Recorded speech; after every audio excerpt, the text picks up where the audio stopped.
Warp drive active.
Warp drive active.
Warp drive active.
Warp drive active.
Warp drive active.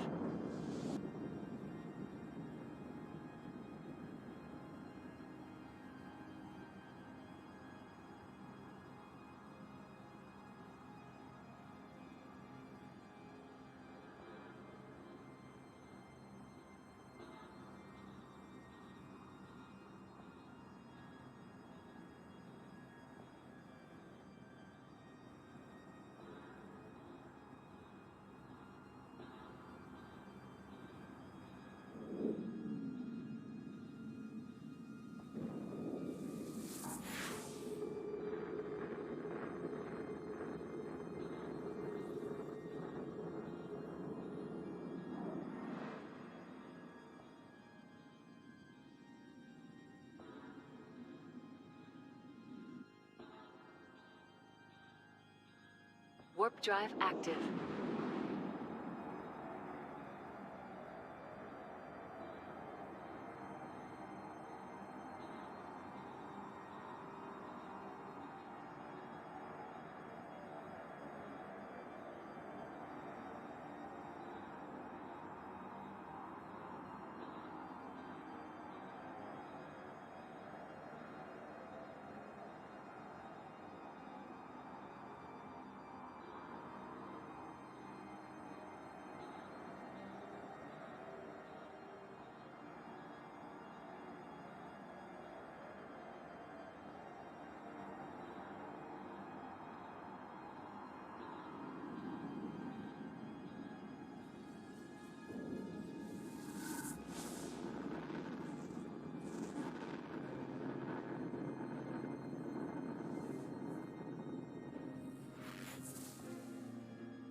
Warp drive active.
Warp drive active.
Warp drive active.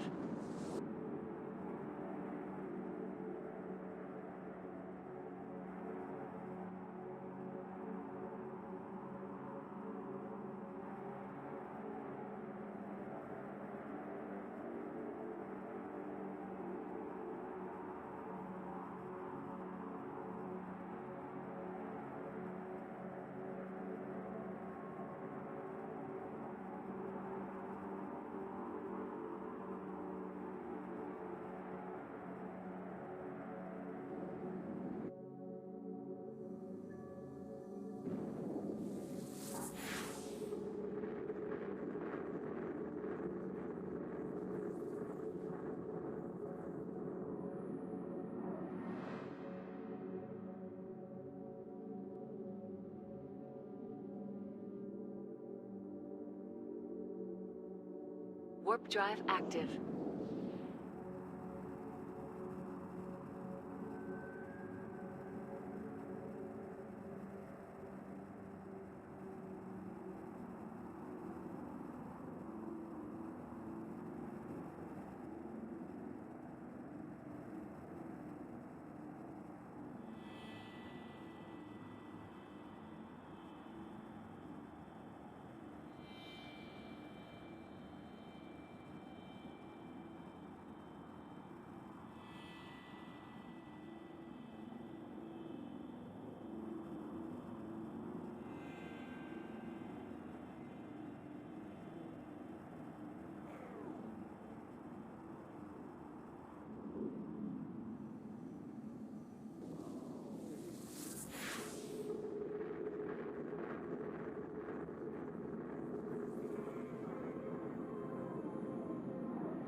Warp drive active.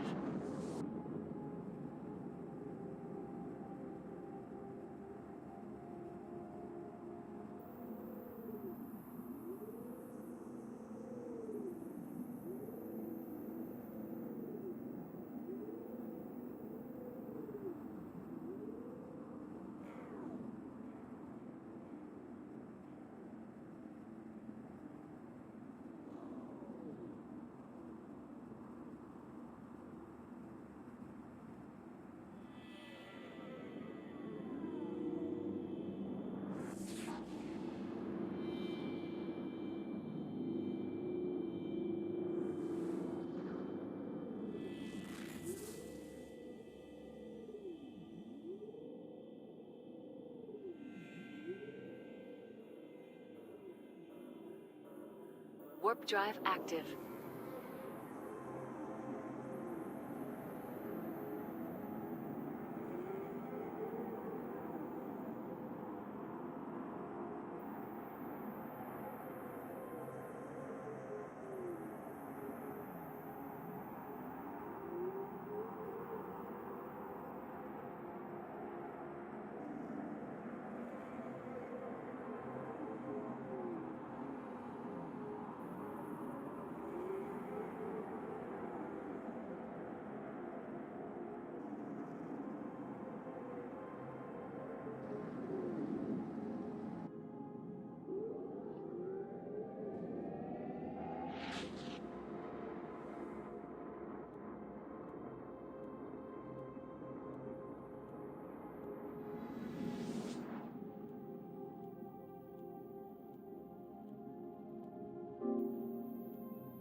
Warp drive active.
Warp drive active.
Warp drive active.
Warp drive active.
Warp drive active.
Warp drive active.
Warp drive active.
Warp drive active.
Warp drive active.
Warp drive active.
Warp drive active.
Warp drive active.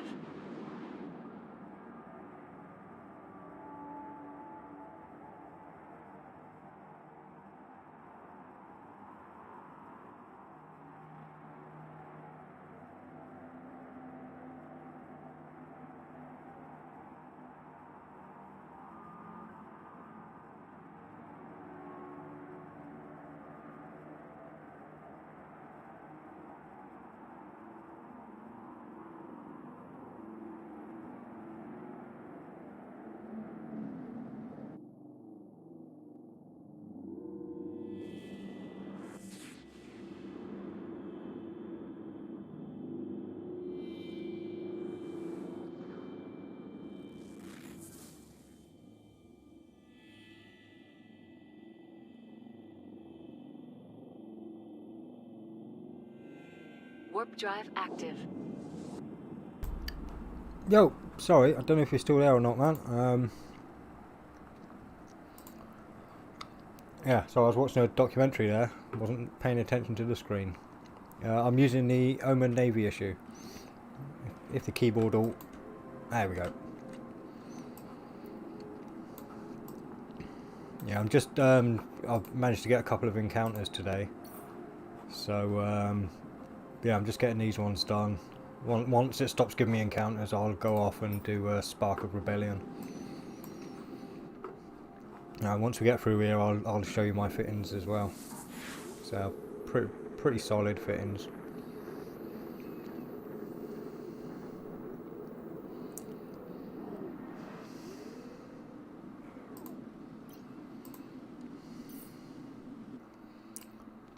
Yeah, so I've got 5 C-type pulse lasers, 2 UPIA medium, interruptive status weather fire. I've got a Mark 5 Vesper just to, because obviously my lasers take the shields down really fast, so I just wanted something to help out a little bit with armour. We've got the Gorget medium armour. The Pilfer Adaptive Armour Hardener, Smuggler Medium Afterburner. Oh, I should upgrade that one, to be fair.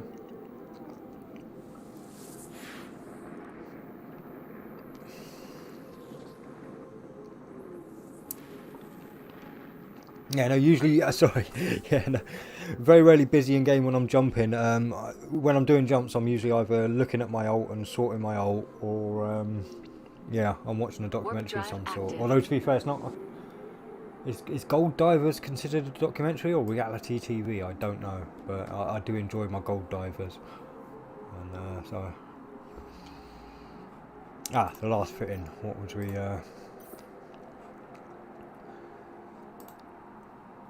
Oh, no, that one. Imperial Navy 800 plate for that one. It just, like I say, I've got a nice hybrid fit on. I can do Spark of Rebellion in about 2 hours-ish. I'm at, as you can see, 383.27 DPS.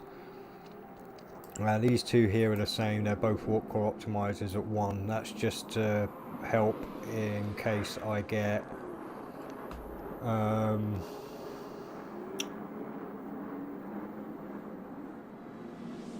what's it called? When they catch you with your web disrupted, warp disrupted. There, warp disrupted.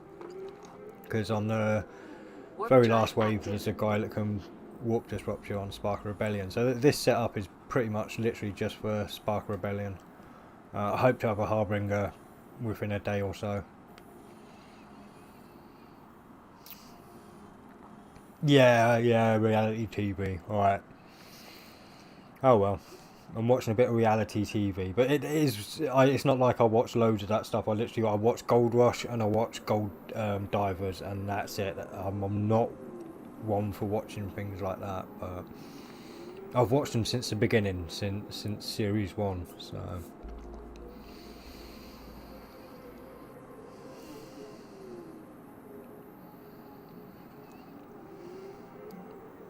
yeah, I've got a few jumps to go for this, and then I've got a load more then to go down. I think I've got something that will lead to actually opening up Spark Rebellion. So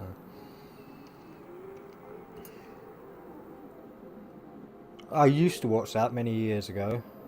Yeah, I've even got a forge. I've never actually used it, but I've got one out in my back garden. It's locked up in the shed. I've got the big 19 kilogram tank of butane, and yeah, I've just actually never fired it up and done anything with it yet. Warp drive active.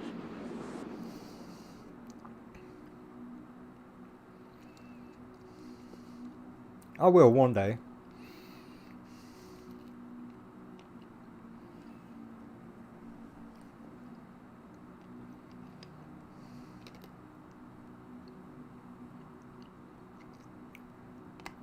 Although I won't be able to make all the decent stuff they make on that show because of the laws in the UK.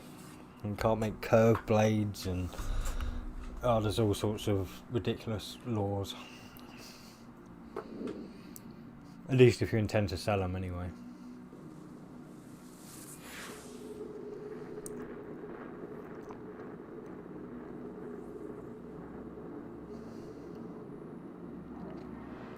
You could make real weapons for the Corp, yeah.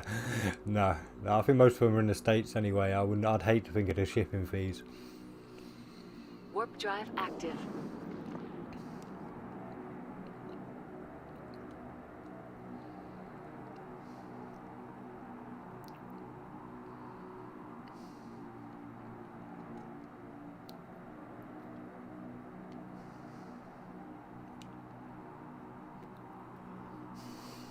Still, almost there.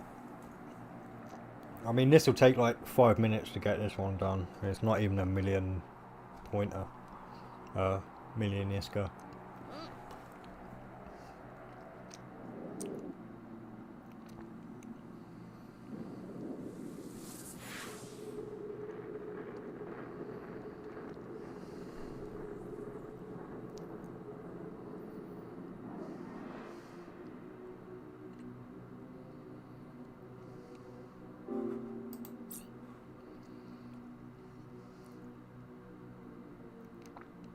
Warp drive active. I'd be surprised if I have to yo-yo.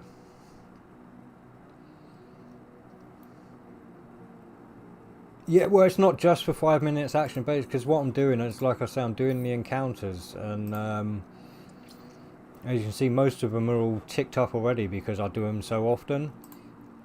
But every so often you will get one little filler story up, and I mean, you can sell the smallest mission story for like 10, 11 million.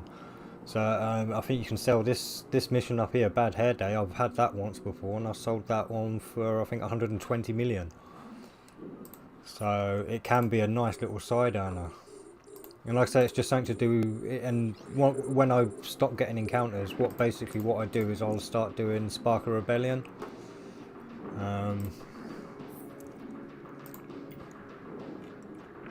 No, it was MR.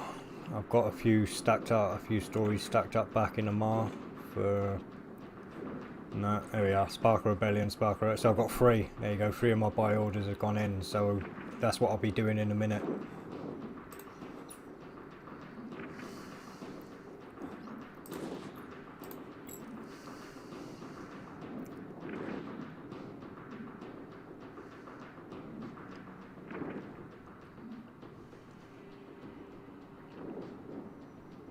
And I'm an armor tank, so yeah, don't worry about my shield.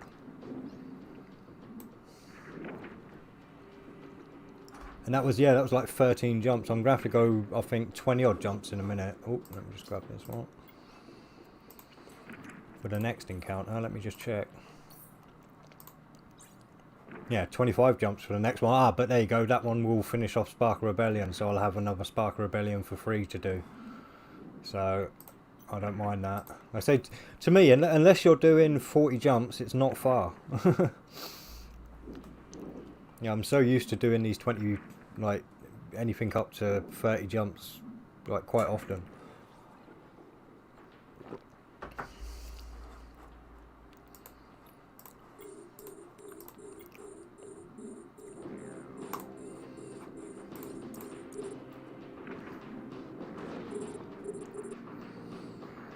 I can't believe they haven't even taken my shield out yet. But then again, off this Gallente, innit? Yeah, I do okay against Gallente.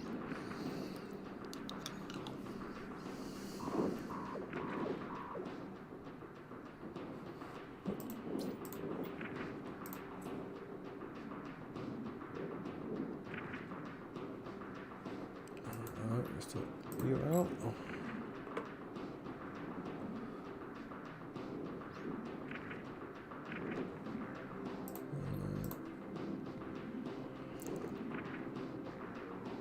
I think I've got the auto orbit set to 8 kilometers. But is it not working? Have I turned it off again? No, it's definitely on. Oh, he is. Right, okay. He's banking now.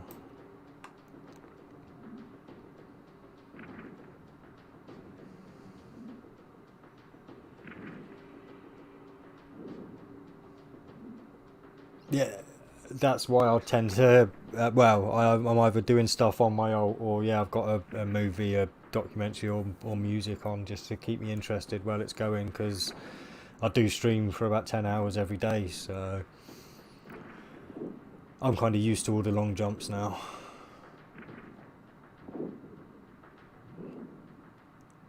I mean, once I get my Harbinger, it'll be a different story.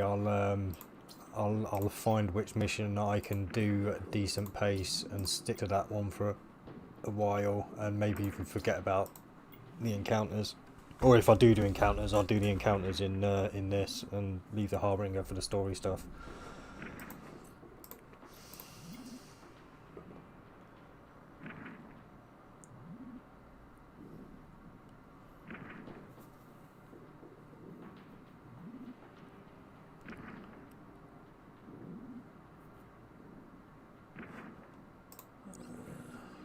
Oh, there you go. I didn't even...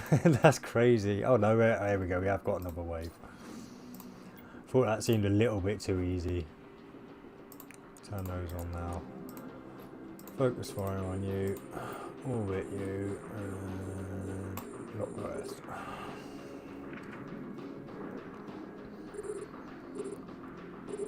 I mean, it's pretty much AFK in on these ones. There's not much interaction you have to do, really. I mean, I could have it set up a little bit more, but...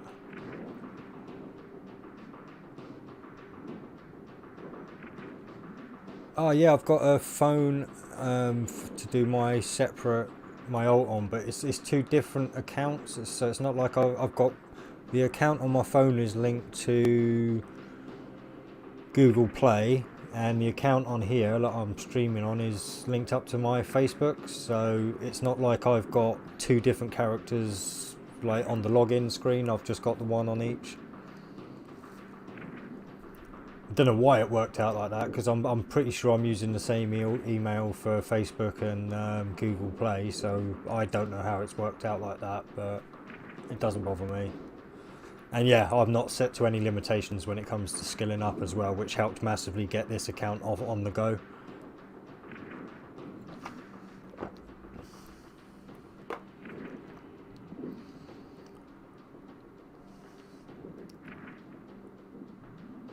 I mean, don't get me wrong, like I said, it still took me, what, four days to get basic on this, so like I could then start sending stuff from my alt to this account. So I did have to put a lot of work in. It wasn't like it was it was an easy thing to do. Oh shit. Why aren't they on?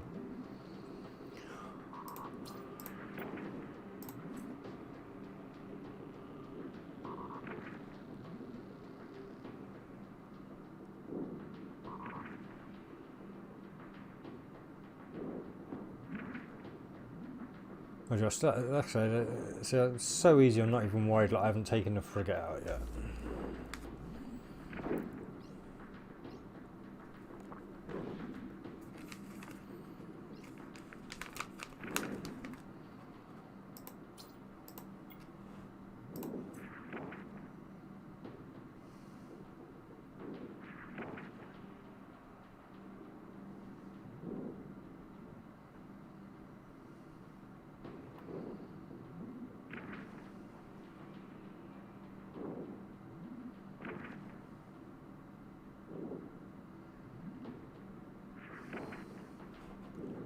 Alright, let's slow you down because that's getting annoying now and not barely hitting you. There we go. Right, it's maybe a little bit longer than 5 minutes then, but you get the point.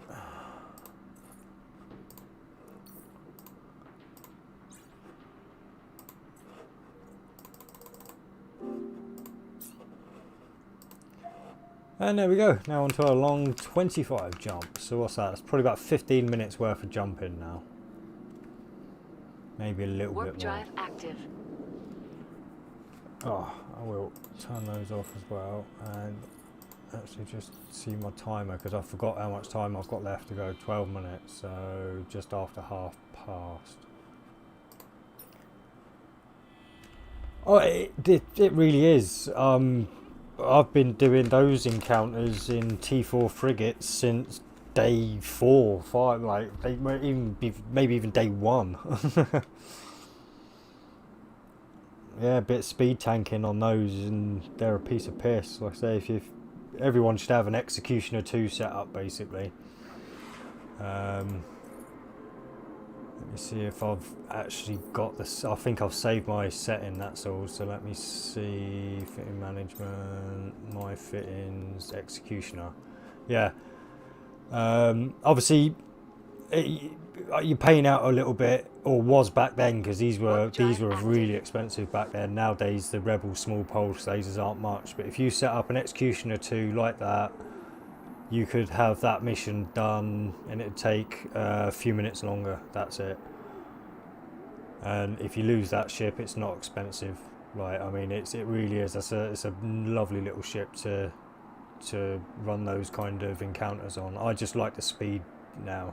Obviously now I'm a bit skilled into the cruisers and such. I mean, with a 383 DPS as well. I mean, like I say, this is a hybrid fit.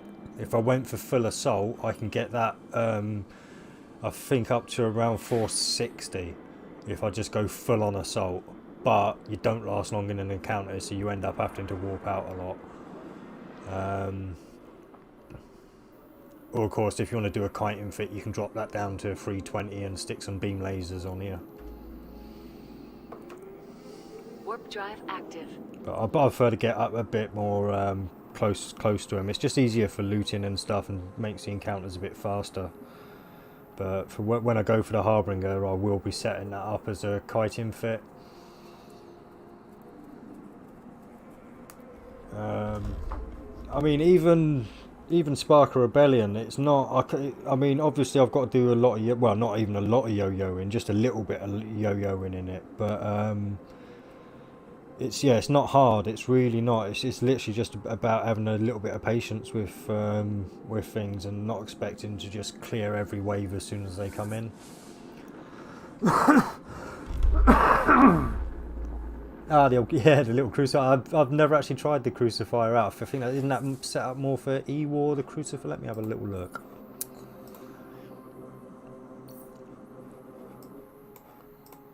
Is that the cru? No, that's not the crucifier. Warp drive active. Or is the crucifier? No, there it is. Yeah, it's more. Yeah, that's your locking them down ship. So yeah. I mean, I'd imagine you'd be able to do some pretty decent stuff. Is there a Crucifier 2? No. No. Oh, that's a shame.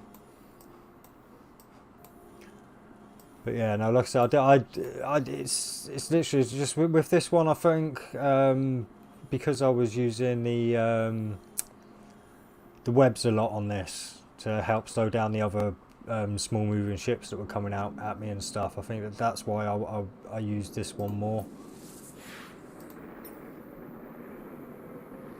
Or more. I'd never even used a Crucifier, so yeah.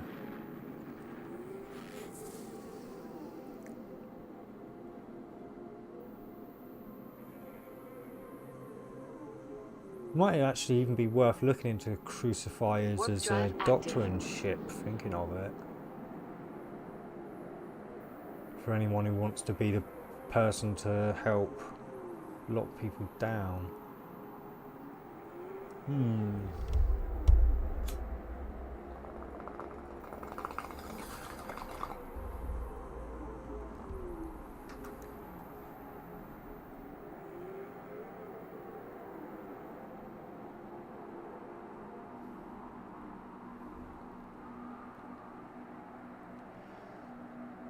Yeah, this is going to take a while. In fact, I'll sort my ult for a second. We just got raided by the Reds. Because my ult's in Trimark, so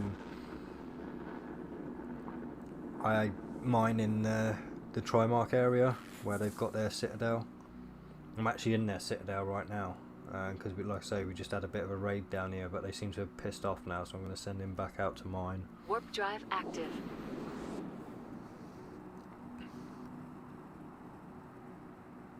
Trouble is, I need like 30,000 Noxium to make the Harbinger and some other bits besides, but that's the main thing that's really keeping me back at the moment. So I'm really hitting the Dark Ochre hard, trying to get my Noxium up.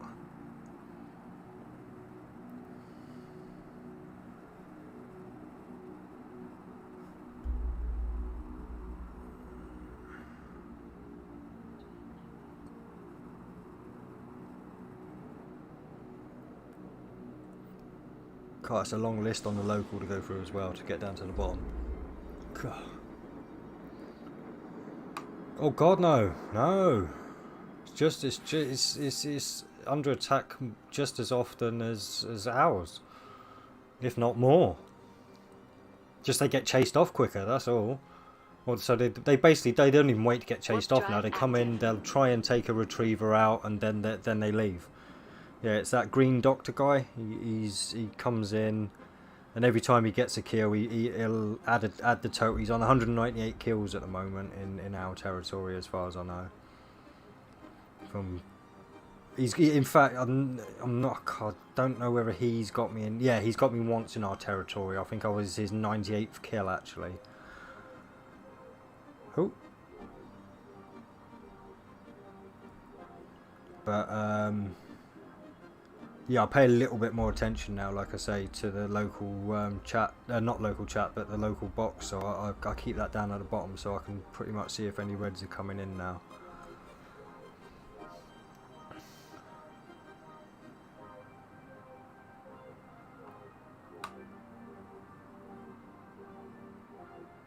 Ooh, yeah, that's a shame, losing a Mammoth, man. I've lost a couple to gate camps, but I find it a lot more cost effective to run a Kairos now, because on my other account, obviously I'm skilled up on the industry side of things, so I just reprocess everything and I can fit so much more into a Cryos than the Mammoth.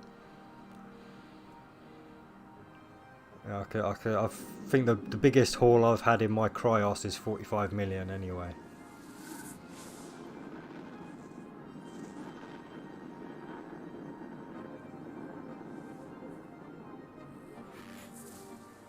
And I've not lost one yet, touch fucking wood.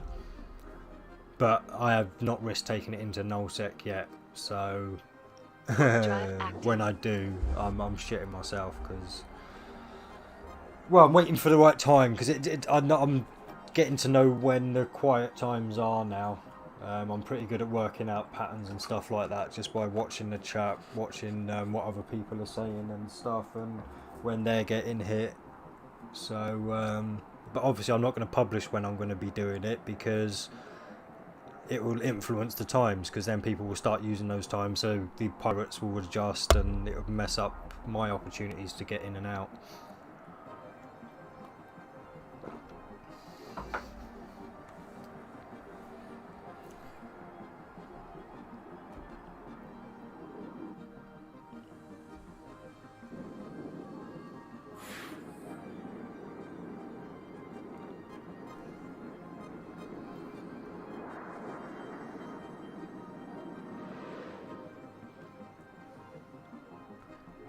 It'd be nice at some point if they made a cloaking device that would work where you actually go through the jump gates as well. Warp drive active. I mean, they can make it stupidly expensive if they want, but it needs to be done. Not something that can be fit on any ship. It should only be for like maybe even a tier 10 like transport ship or something. But it should be something that's going to be there in the game. Oh, 24, yeah, you ain't getting out of that. You ain't getting out of that. I think the best jamming strength I've had is either 12 or 14. I can't remember exactly what it was, but I'm pretty sure it's like 12 or 14. So, and that was an expensive fucking ship, and I still lost it to I think that was up in Syndicate. No, yeah, another gate camp up in Syndicate. Warp drive active. Yeah, maybe introducing a lane, a secure lane for transporters. One that you have to pay to use, like a toll road.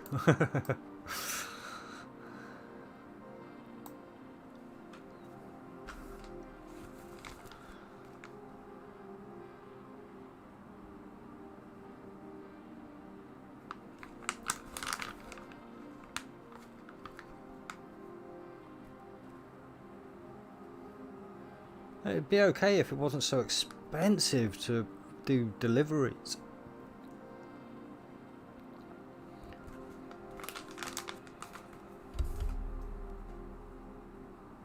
Mind you, I can't even do deliveries from the Citadel. I've got my stuff in. It's not one of the NPC bases, so you can't do a lot of stuff that you would normally be able to do.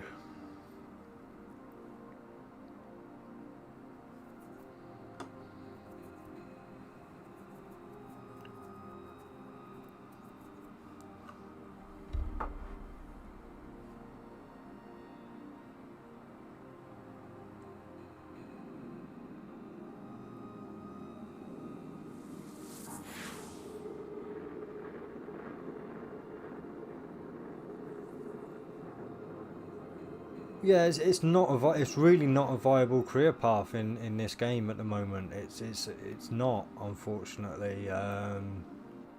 Like I say, until they make a ship that's extremely costly but extremely good at getting through gate camps, then yeah, it's not going to be a viable profession in this game, I don't think.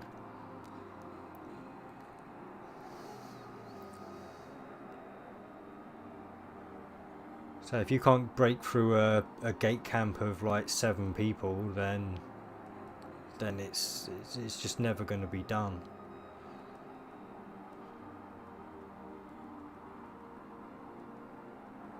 And I mean, if I get a successful time sorted out where I can do my hauling and stuff, like, I mean, I'd have to charge more than it'd be worth somebody to haul their stuff.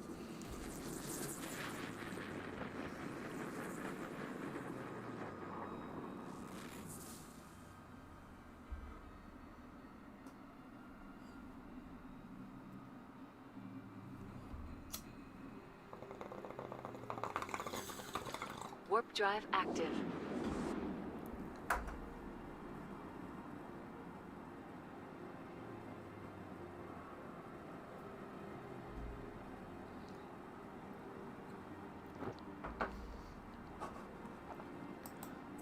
Time to check encounters again.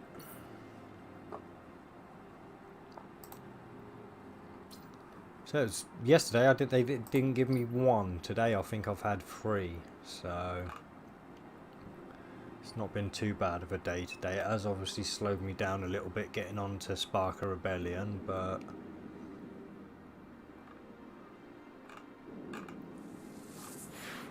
that's okay. I don't mind, because it's like I say, the potential of money gained from the story, selling the story missions if I don't want to do them is quite great.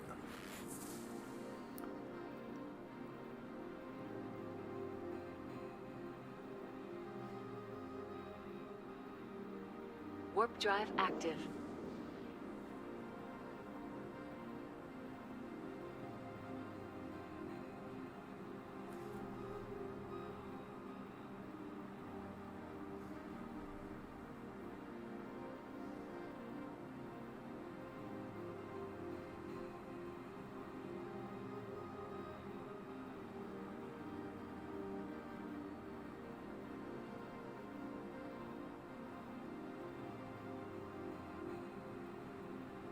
Yeah, it'd be cool if she could sort something like that.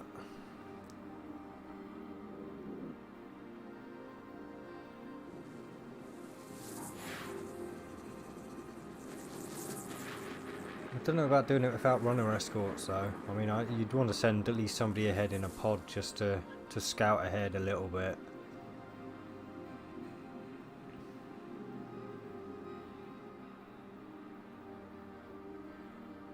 Either that, or like I say, would run with a fleet of people ready to take on a gate camp. But again, it's going to be hard to make money that way still, because you're going to have to start paying out to people to do the guarding or escorting, person to do scouting, the people to do the hauling.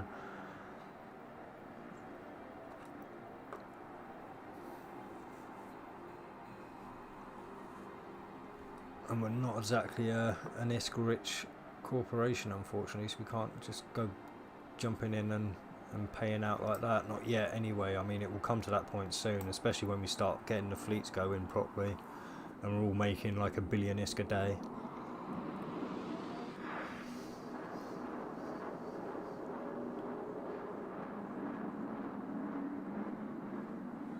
Hey, oh, you got kicked? Oh, bloody hell!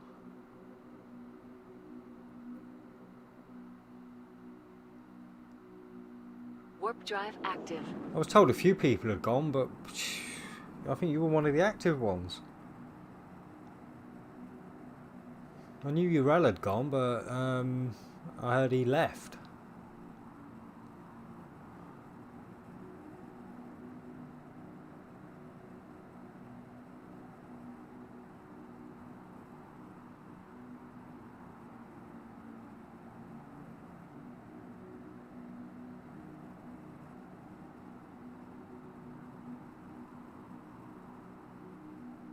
Oh, fuck me. I mean, if obviously if you're not like shitty about it, I mean, just send him a message and ask to get back in if you even want back in. But I know he's looking for active players, and you were certainly that.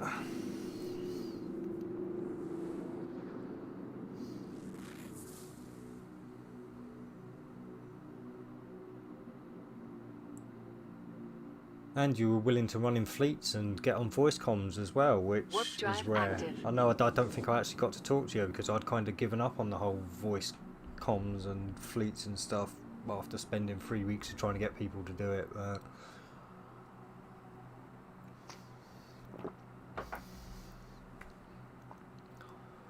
Yeah, no, I think you, that's what I mean, because you were definitely into voice comms, you were looking into fleeting up, and this is all the kind of stuff he's looking to do, so yeah, I mean, as far as I'm concerned, you'd definitely be a plus to any corporation, not just this one.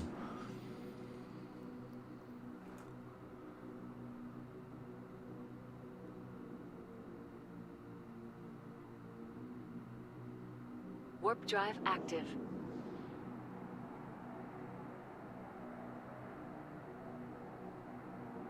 But we'll see how it goes anyway, because to be fair, I mean, he was saying today that he's just thinking about giving the corporation to somebody else. I mean, it's too much responsibility for me. I'm past that stage where I want to run things, but I have offered to take on the fleet commanding role. So I'm going to spend the next couple of days trying to get Discord sorted out, set up like a schedule that will be fluid enough to like include everyone, or at least adaptable. It won't be a fixed schedule until we all know each other's times. So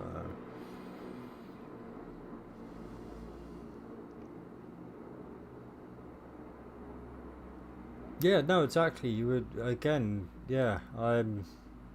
It's boggled my mind why you would have been kicked. Warp drive active. I mean, he certainly didn't mention you, so I'm even wondering if he's done it on accident.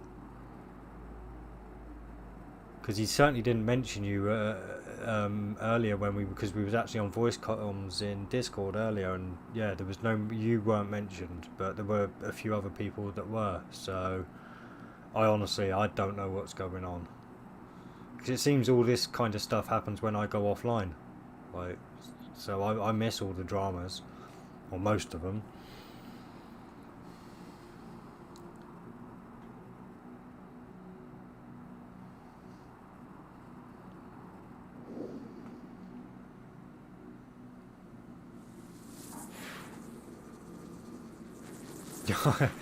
Quite possibly then, yeah. I know he is losing his like will to keep going with it all.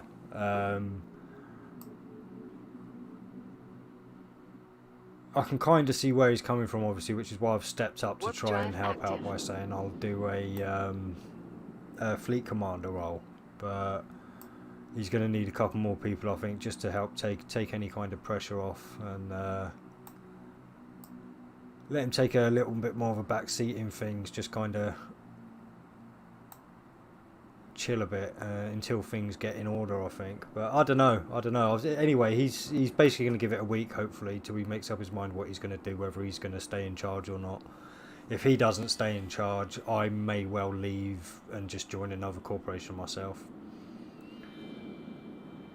because there's certainly nobody else in the corporation that I would or could see as a leader.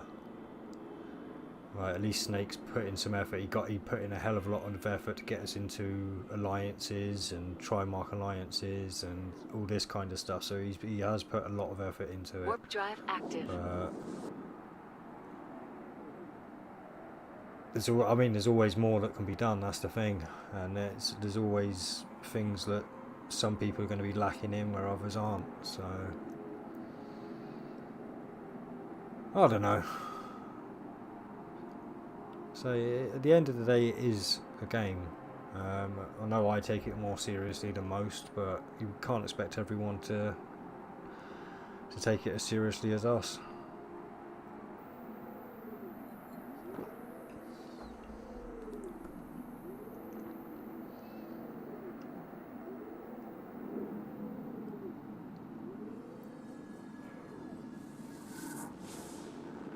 Yeah, this is the thing. Like I say, I'm pretty sure I'd seen you offer to do stuff, and yeah.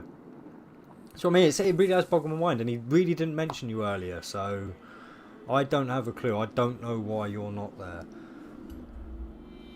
So the only thing I can think of is maybe in a bit of a rate. If he was in a bit of a naffed off mood last night, he kind of just went through the list and went duff, duff, duff, duff, duff, duff, and a couple more people went off than should have done or something. I don't know, but. Well, I'm surprised I'm still here. I've not been helping out for a good couple of weeks now. For the first 3 weeks, every day I was trying to get fleets together. But even my spirit broke there. Because it was just a couple of people and that were turning up each time, if that. Most times, like, nobody. But, and it just wasn't enough to get things going. Which is why I then went towards, like, well, I thought, well, if I'm not going to be able to fleet up, I'll have to start figuring out how to do some of these things solo. So yeah, went into cruisers. I'm very happy I did now, because I'm loving this Omen, and like I say, now I can clear story missions now. I mean, I can do the Warp drive active. let's get it up on the screen. I can clear, yeah, Sparker Rebellion easy. That's the one I do all the time, and I can clear this one, but it takes too long to make it worthwhile. I can't clear this one.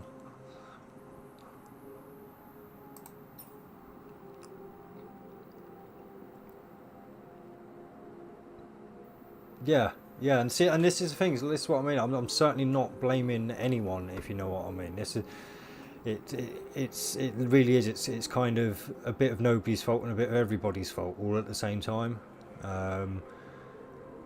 It's just like I say, because I think so much of us are still stuck in the game chat and not really using Discord to its full advantage. That's where I think things have really kind of let slip, because a lot of, like I said, a lot of what's gone on I've missed because it's all happened in game.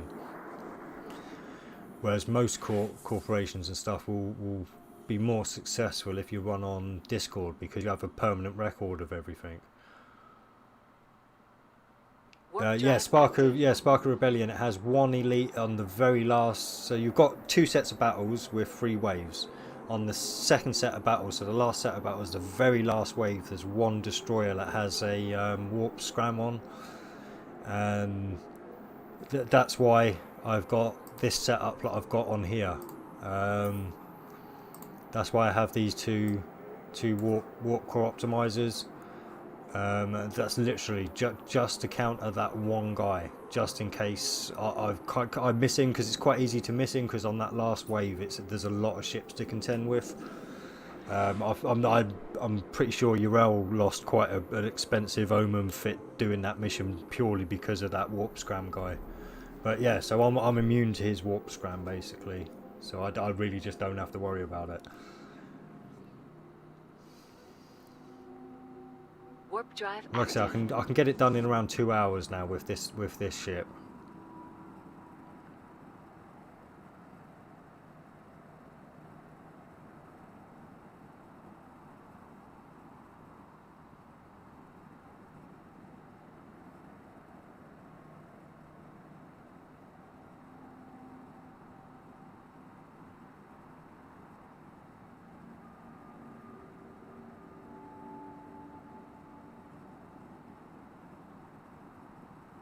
Oh, has he actually done a... Ah, see, I didn't know he'd done a video on Sparker Rebellion. I don't watch every single one of his videos that come out. Yeah, this is basically a tactic I've adapted over... Well, I'll show you. I mean, I didn't lose all these ships doing the mission, but these are the kind... Oh, idiot. I always do that. Click just before the warp and miss it all out, but... yeah, as you can see, I went through like a few iterations. I started off kind of doing the well, I started off in an Omen trainer, like just to see what I could do with that, and I can clear it in an Omen trainer. It just takes forever. Obviously, then I moved up into a Navy issue, but unfortunately, I lost. Yeah, I think I lost that one on Sparker Rebellion, but. Was that one Sparker Rebellion? Yeah, that one Sparker Rebellion, that one to a gate camp, that one to Sparker Rebellion, and was that one a gate camp? No, that one to Sparker Rebellion, that one to a gate camp. Yeah, yeah, I can see here actually. So yeah, but and now I've come to like I say, this fitting now, because all those were different fittings. This is like my hybrid fitting that I've got basically literally just to do Sparker Rebellion. Because if I was doing anything else, I would take out those 2 warp core stabilizers. Oh, and yeah, I should mention I am very highly skilled in cruisers as well. I'm not like fully skilled, but I am with my medium lasers. I'm 5.5. I think cruiser command I'm 5.4 possibly, 5.5 maybe. But yeah, anyway, and with armor hardeners and armor repairers and all that kind of stuff, quite skilled into all that kind of stuff as well.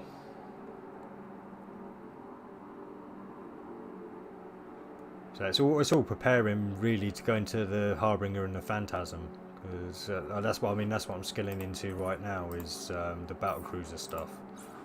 So I can get into the Harbinger and do some damage. Actually, get the destroyers first because they're the ones that slow me down.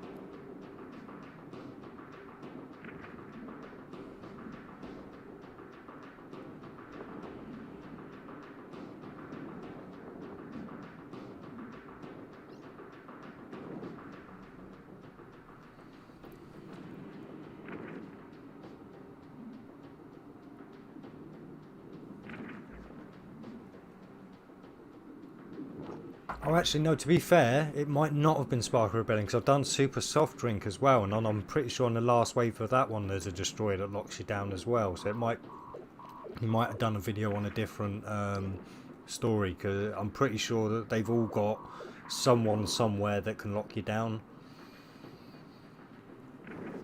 Or most of them have, anyway.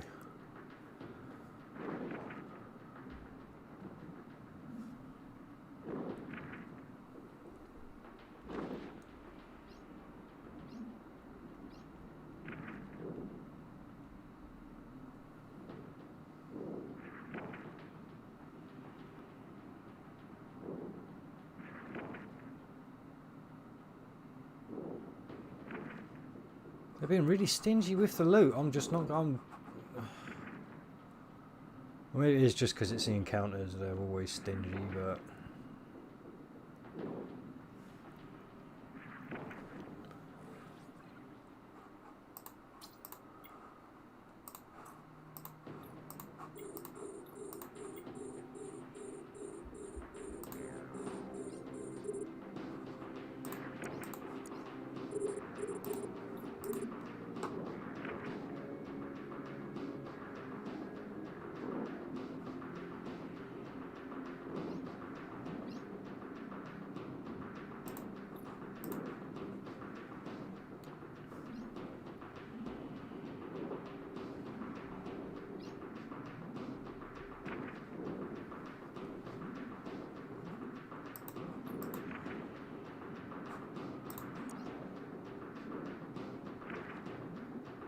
Actually, it's to be harder on as well.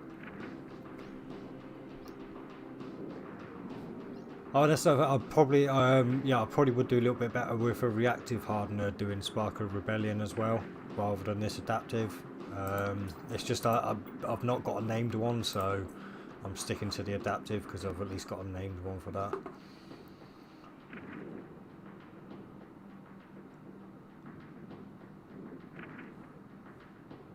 I'm sure someone will drop one eventually. I'm just not going to pay for it.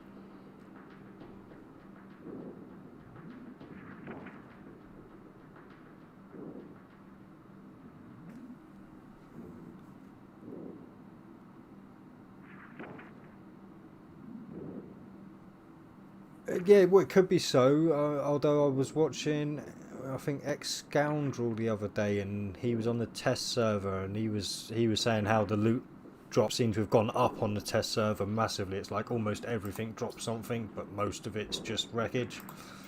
So hopefully, yeah, that will get addressed in the next update. And like I say, I am more used to playing Spark of Rebellion. On Spark of Rebellion, the drop rate's definitely a lot better than on these encounters.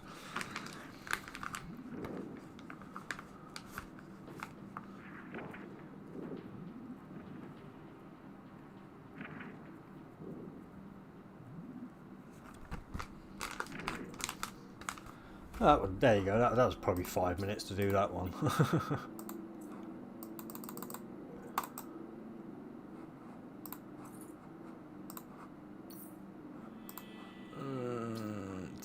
Left.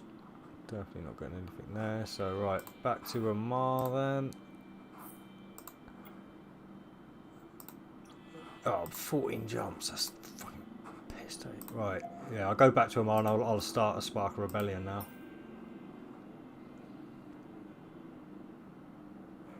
Warp drive active. Yeah, so I've not been on the test server yet. I don't think I'm going to bother either. I'll just wait for the update. I mean, unless the devs start saying, look, we really need people to get on. We need people testing this stuff out for us so we can like release this update with confidence. Then I'm quite happy to stick and just play the game.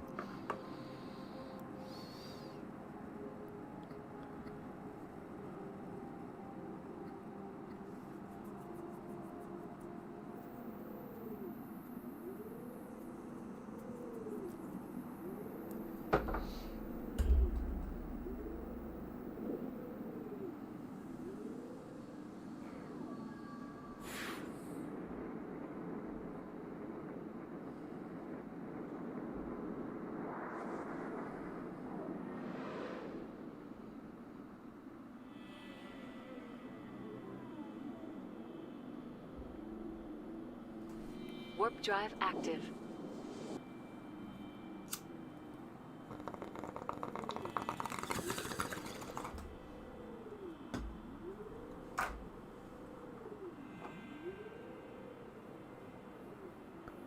Oh, I should go there really. Or fucking, I'm sure there's somewhere around here.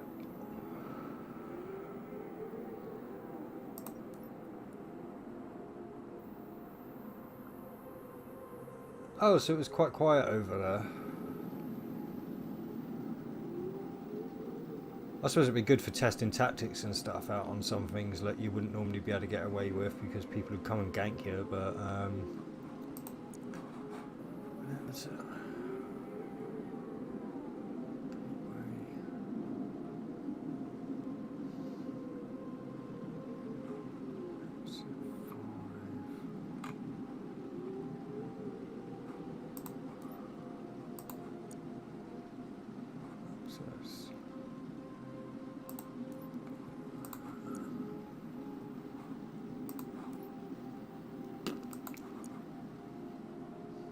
Ah, so it is, yeah, just there's nothing here. Okay. So I was listening to some like Eve Lore the other day, and they were talking about like the New Eden Gate, basically the Eve Gate that was like the access point for like the human species into this part of the star cluster of Eve. I think it is around here somewhere.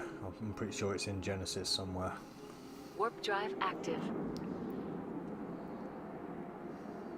Oh, actually, that's close to Syndicate. So I do not go through Syndicate anymore. Honestly, I've been gate camped so often in Syndicate. It's such a deadly area to go.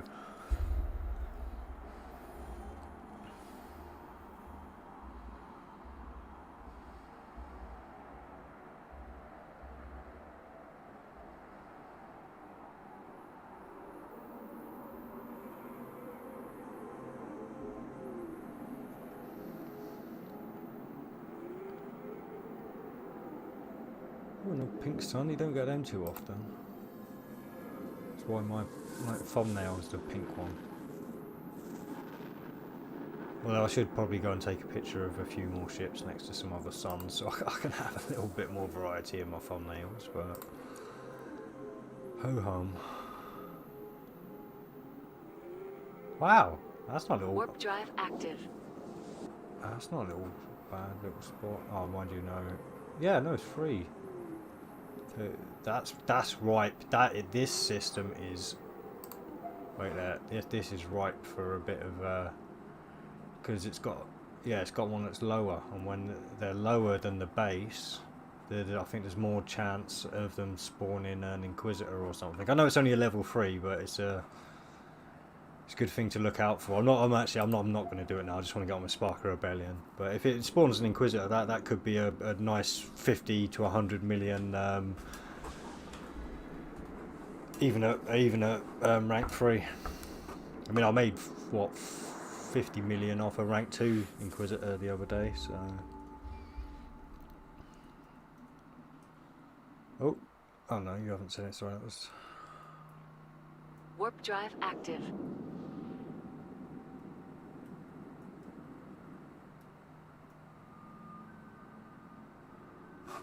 And what have we got?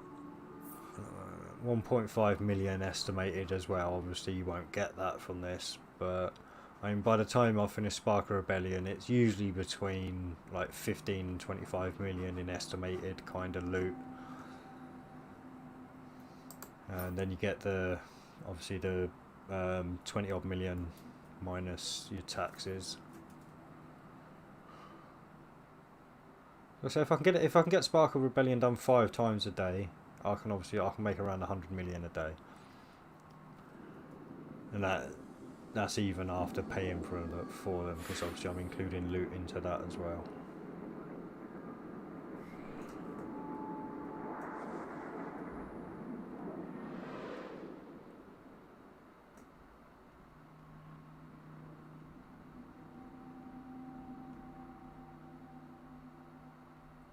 Warp drive active.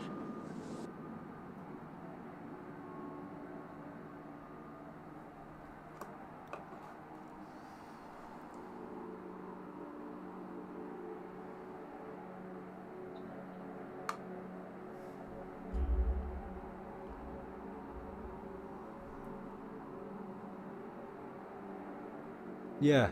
I mean, again, that's coming from a YouTube video, and for me, it has worked out pretty well in the past. Because obviously, what that is, that's obviously a system that's rarely used. So a few people rat there occasionally, and what they've done is they've left as the base is leveled up, and or they've left a few hours later, the base is leveled up, and nobody's come back to just clear off those that were the levels before. And I think because obviously you're clearing them faster. Warp drive active. Like I say, it just opens up the possibilities to respawn faster.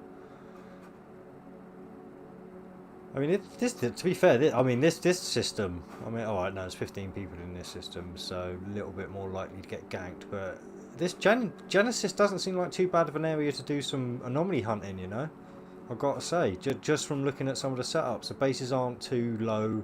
Because, like I say, you can make money off a base. You can even make money off a base rank 1 if you want. But obviously, getting the 4s are better. If you can get a base with 4, then you'll be doing. Oh, that's one's just appeared. So somebody is ratting here. Look, so they know it's a good system.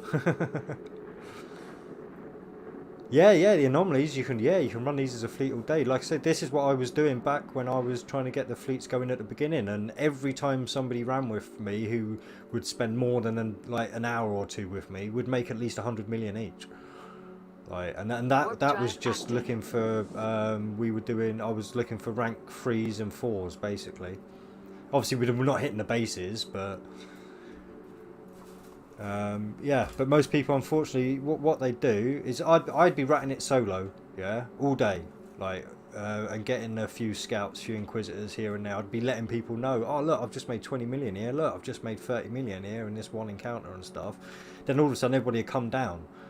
Like, or you'd have 2 or 3 people come down, and what they don't realise is you've got to spend like a good couple of hours farming these things. I mean, they're not just going to pop up every so often, like every time. You're lucky if you get one every half an hour. Very lucky. Oh, look at that. That's another good system. Purely because once you're finished on the freeze. Oh no, the base has gone up to 4 as well. Oh my god, that is. In fact, I am. Bugger it. I'm pausing. I'm actually going to take this one out, because if I can spawn a 4, that's going to be worth some bloody money.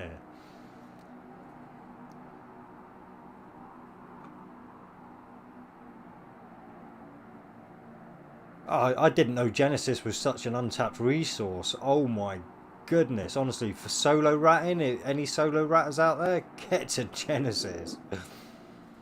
Oh, it's pretty busy. It's pretty busy. It looks like it's a busy run through, so don't expect to be able to do this without getting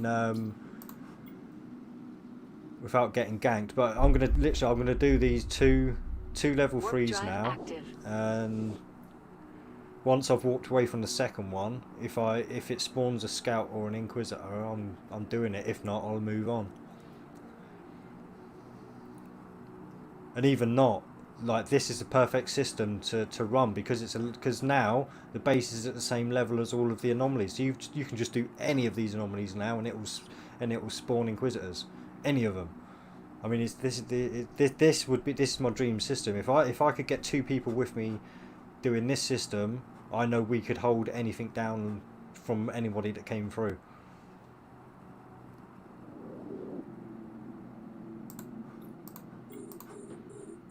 Yeah, like I said, I wouldn't like to do this. I wouldn't invest a lot of time into doing this solo. But like I say, if I had a fleet, 2 more people with me, like, even if they were in, like, not great ships, we could probably still hold this area down, because you don't get gangs stalking low sec. Gangs are all in high sec, in null sec. Sorry, no, that was supposed to be an orbit.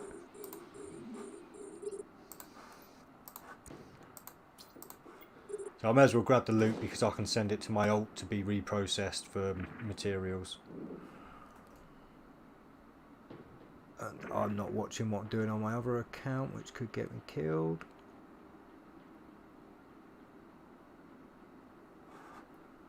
Oh, that was quick.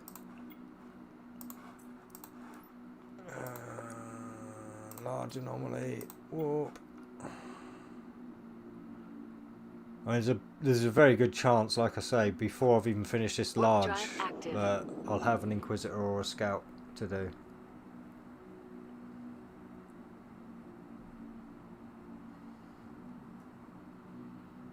If I'm a bit slow, it's because I'm doing my other account at the same time. I've got to get in mining before more reds turn up.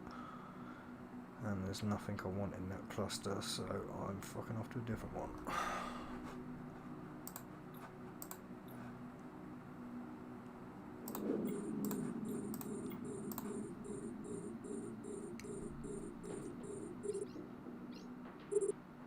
So I'm tough enough in this that I can pretty much take a lot of people on that would probably bother coming in to try and do. Oh, actually no, a lot of people will try and do a 4, because I think it's out now that these ones are pretty profitable. So if you're doing like 1s, 2s, and 3s, it's quite often most people won't even bother with them. So you get left alone. So I shouldn't get too cocky, but to be fair, this ship has more than paid for itself anyway. So if I lost this ship, it's already paid for itself. And as you can see, I can afford to rebuild.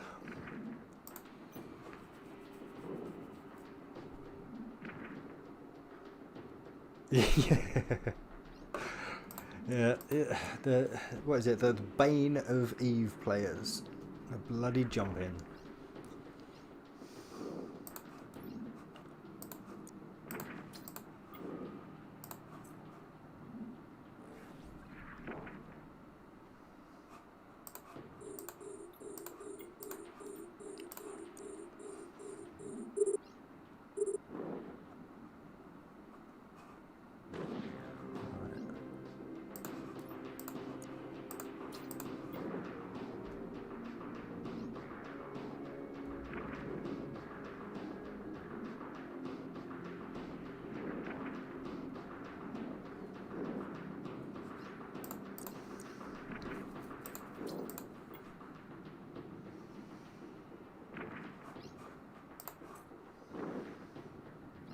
So I've got in mining now, so I've basically just got to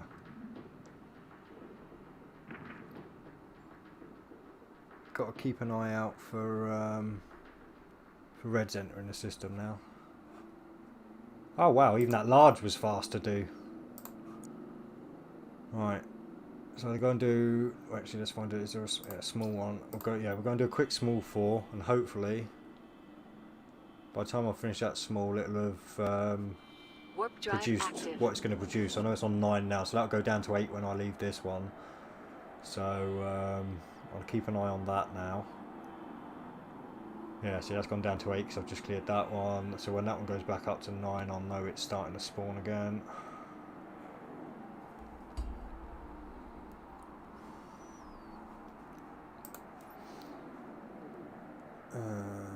Back onto loot.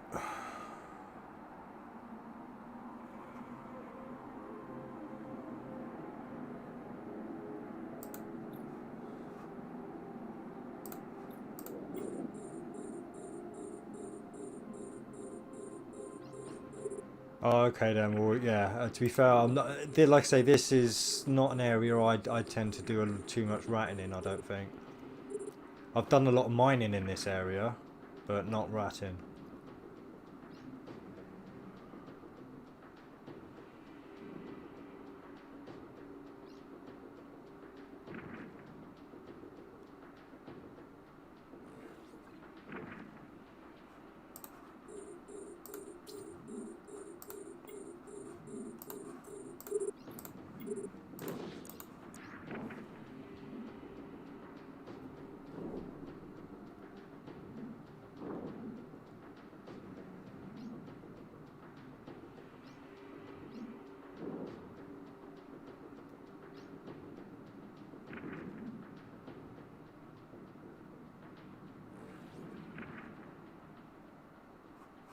Yeah, I'm very rarely, like, massively alert when I'm mining, unfortunately, because this isn't my mining account. I have no industry skills at all on this account. So, yeah, all the mining is done on my alt, which is almost a 90-degree turn of the head to be able to see it. So, yeah, I do.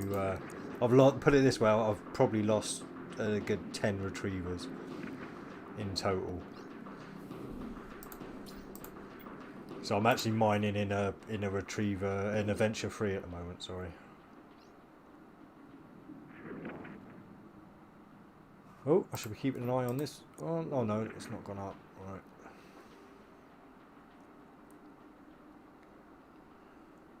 Alright, we're doing another small one because I do want to see what's gonna spawn. So it'd be nice to actually see like the theory actually play out. Because like I say, if you get spawned from that, you know that when you hit something that's got a thing that's lower than the base level, that it has got a bigger chance. Or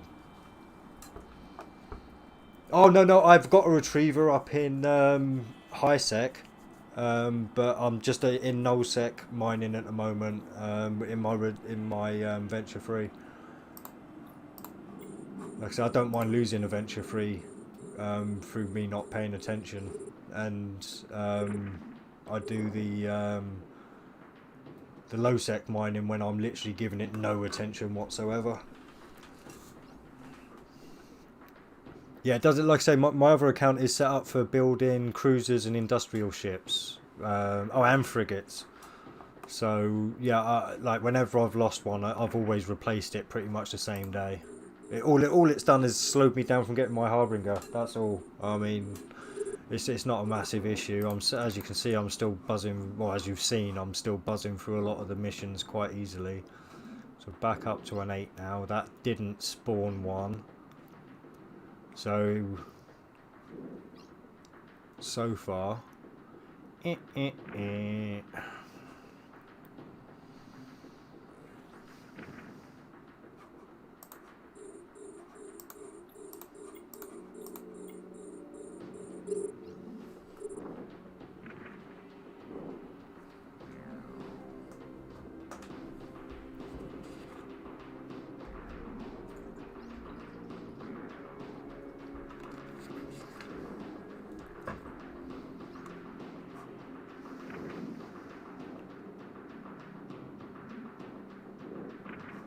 check the loot out.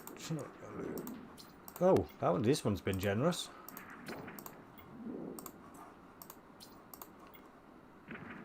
Funny, when it's crap, they're generous.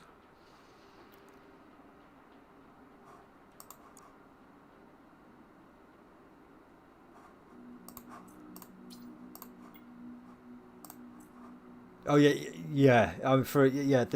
Like I said, I would not really, unless it was a kind of low level guy I saw jump in, I would just immediately go away. If it came down to a proper PvP fight, I'm not set up for PvP.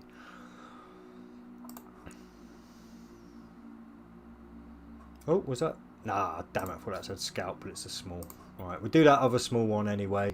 And when that goes back up to 8 again, if there's nothing spawned, Warp then that's drive both active. spawns done. And the theory didn't work this particular time.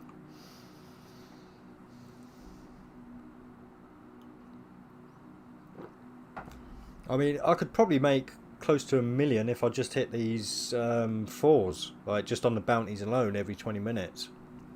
But if you get up, if I get up into the 6s, I can make like 1.8 to 2 million every 20 minutes in this ship. The 7s actually slow you down a little bit because obviously they have the battle cruisers in.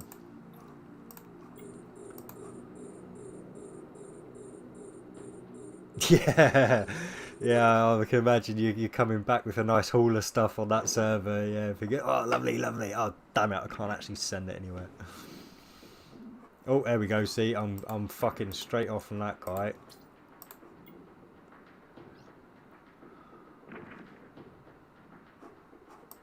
Is he locking onto me? Warp drive active.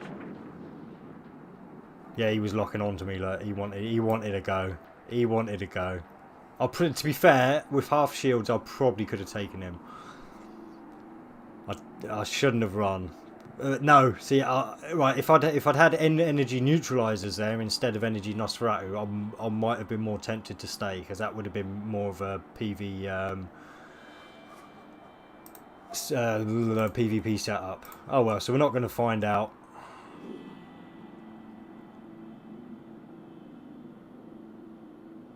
Warp drive active.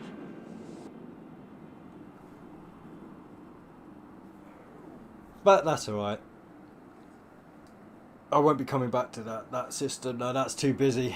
That is way too busy to be doing rat in there. I mean, let's have a look exactly where I am. Oh yeah, bloody hell! That's right on a go through. If anything, I should have come off and tried maybe around here somewhere. Oh well.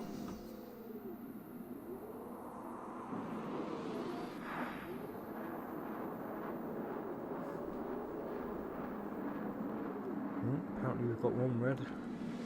Potentially incoming. Watch out. Sorry, this is on my ult. Warp drive active.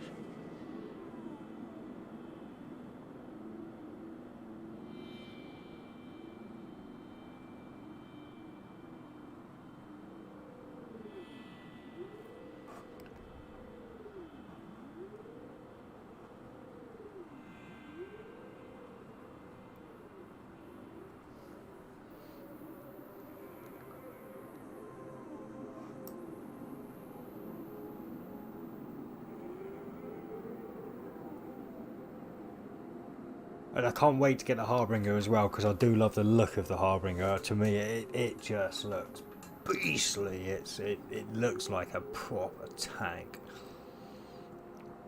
Almost like a hammerhead shark or something. Like just.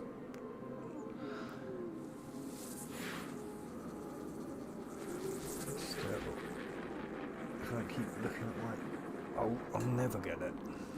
Although, to be fair, I mean, if I actually put some proper effort in, I mean, for the past few days, I really haven't put massive effort into the game. But if I'd put some massive effort into it, and I'd probably just be able to buy it outright by now. Well, I know I would.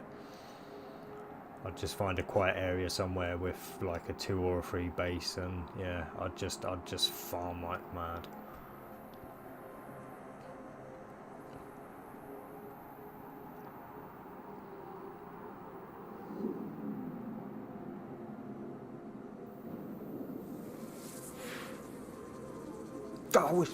I wish I'd stayed and fought that mower now. Oh, no, I do. I need to get a PvP setup. I don't think I've had 1 kill on this account. Warp drive active.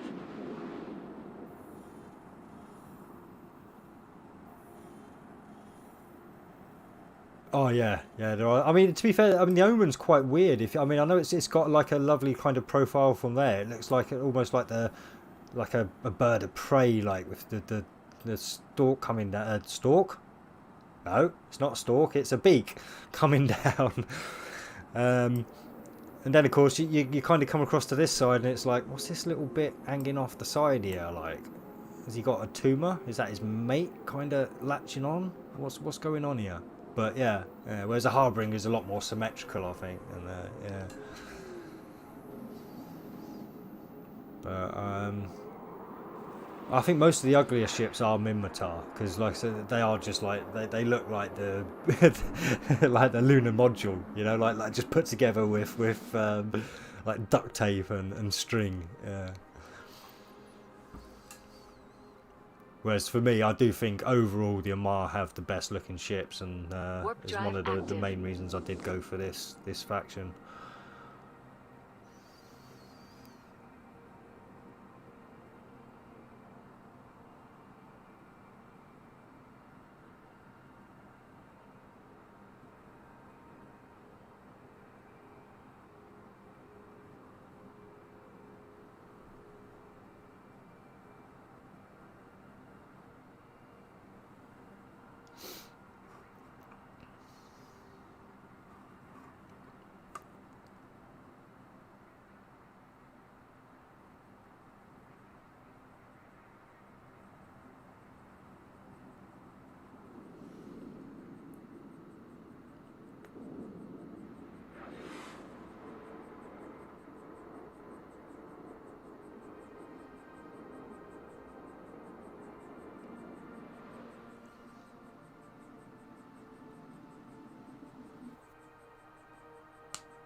Warp drive active.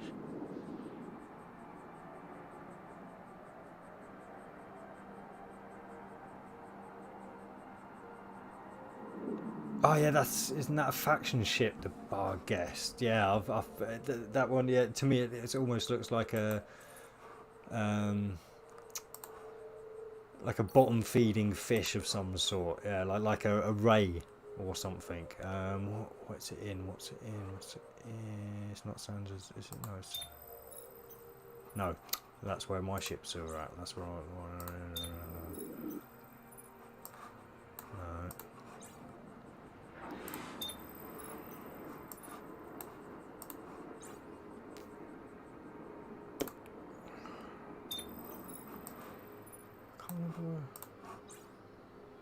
No, it's not Yan Wan Yu. I know it's not Yan Yu.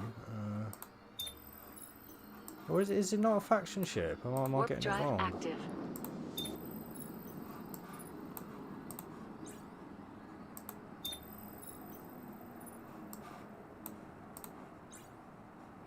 Yeah, it must. Oh, so it's.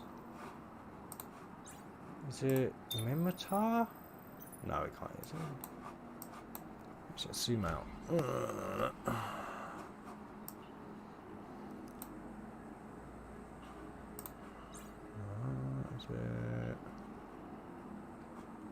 Is it a no? It'll be a Caldari when it won't be a Gallente, because Gallente are pretty decent looking ships as well, to be fair. Oh, that's right. I won't take it off the screen.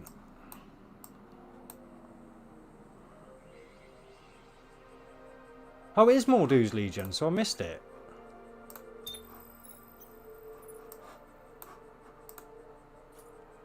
Oh, right, okay, yeah, because it's just so flat. But yeah, to me, like I say, it looks like a little bottom-dwelling fish, like a ray or something that's just floating along down there. And that, I've got to say, that I think a lot of people will be going for that one with the kind of skills you're going to benefit from that. I mean, 8 high slots. I mean, eight high slots. What?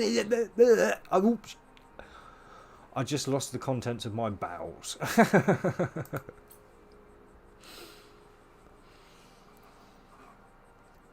Yeah, that's only one. Yeah, that's another offset one. But that looks like it should have like little fighters docking on it. Like that's a landing strip for little fighters.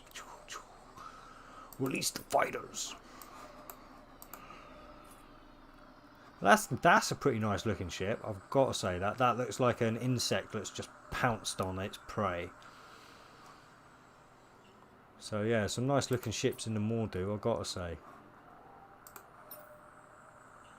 Right.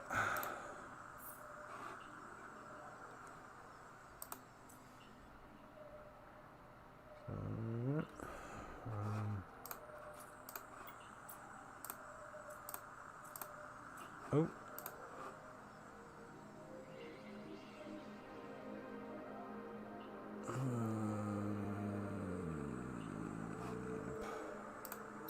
Oh no, I did want the... Yeah, I'm doing Spark of Rebellion now.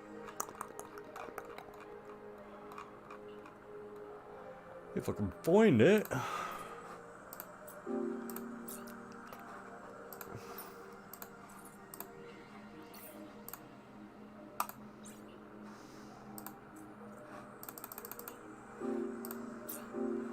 Oh good, only 3 jumps. Oh nice. Usually that can be quite a lot of jumps, to be fair.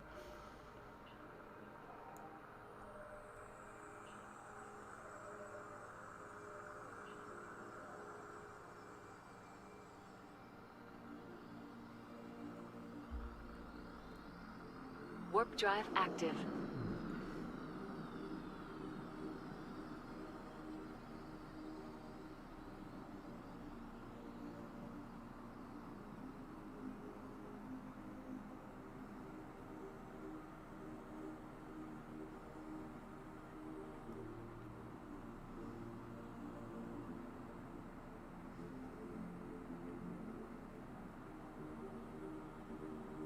So I just had a grey come in, and I think he's doing some scouting for some reds or something. He must be gone now, but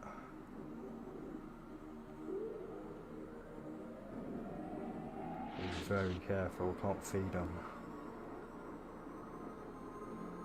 It's just I'm 92% full on my cargo as well, so I don't want to just nip back. I want to get it up to 100%. Yeah, I don't think he's coming back. And we've got Condor here as well. Warp drive active. Blue one though, so he must have been after him. Right, back onto the station. Ready to warp. Ooh.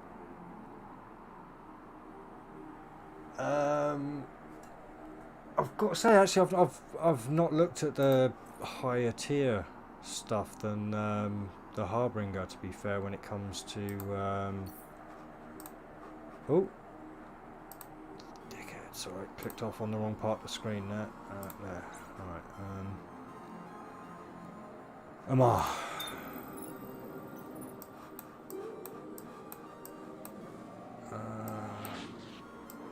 That's what we've got, yeah. Oh, that's just a normal Harbinger. Oh, logistics. Oh, I'm very interested without even having to go down. Yeah, that'll help. I'll be a massive help in a fleet in that one, I reckon. Yeah, I'd be very happy to go into that, I think. And that's just a roll bonus, look. Advanced remote armor. Yeah, I'd have to work on that skill a little bit more. Well, I'd have to work on that skill. I don't think I've got anything into those skills. Advanced cruiser command bonus. I think I'm... Oh no, just normal cruiser I am, but not battle cruiser. So yeah, I'd have to do a lot of work to get into this properly, but... Oh, I could even help out with people's capacitors as well, look. So, wow, yeah, that would be a proper good fleet support. Yeah, I'm very interested. I mean, what's it? So you're still on your 6, 1. I think they're all the same. Possibly, I'm not sure. 6, 5, 4, 3, 3. Oh. 6, right, yeah, so you get an extra 2 there and a less 1 there, but yeah, no, like I said, the thing is, I mean, I'm fully skilled into that one, so I've got my advanced lasers up to 5. It's just this one that I'm lacking on there, so, but even then, I mean, when I jump into this, I should be pretty ready for it. What are we doing? Right, yeah, Spark of Rebellion.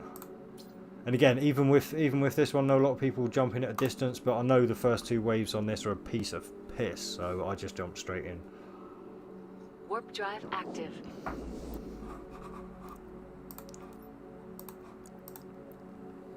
Oh, has it got... Yeah, it's got stations. Nice. See, a lot of the time, Spark Rebellion doesn't give you stations where you have to fight, and those areas can slow me down a lot. But when there's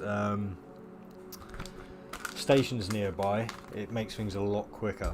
Even though I'm stingy and I don't pay for repairs, so... But yeah, like I said, I mean, I'll get this one, this battle done, these 3 waves probably done in less than 20 minutes. And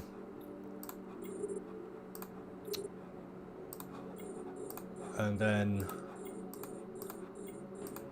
after that, it's a lot of jumps again.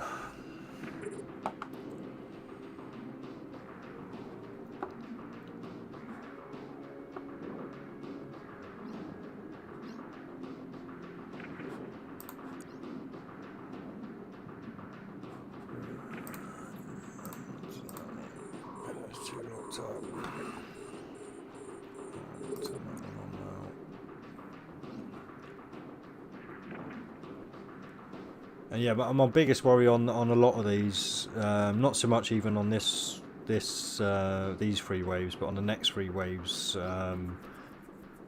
after the jumps is the capping out, which is why I've got the 2 Nosferatus on.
Yeah, like I said, these first 2 waves really aren't that easy. I mean,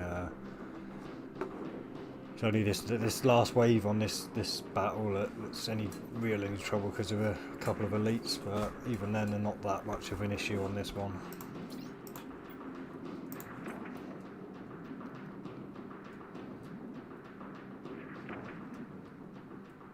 So for a story mission, this is surprisingly easy.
Yeah, the 380 whatever DPS really helps on this thing.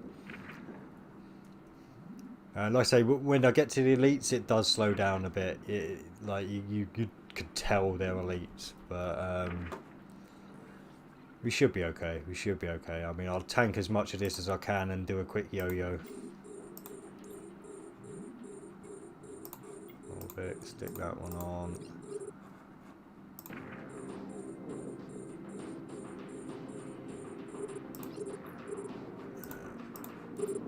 Station, get ready for a warp out.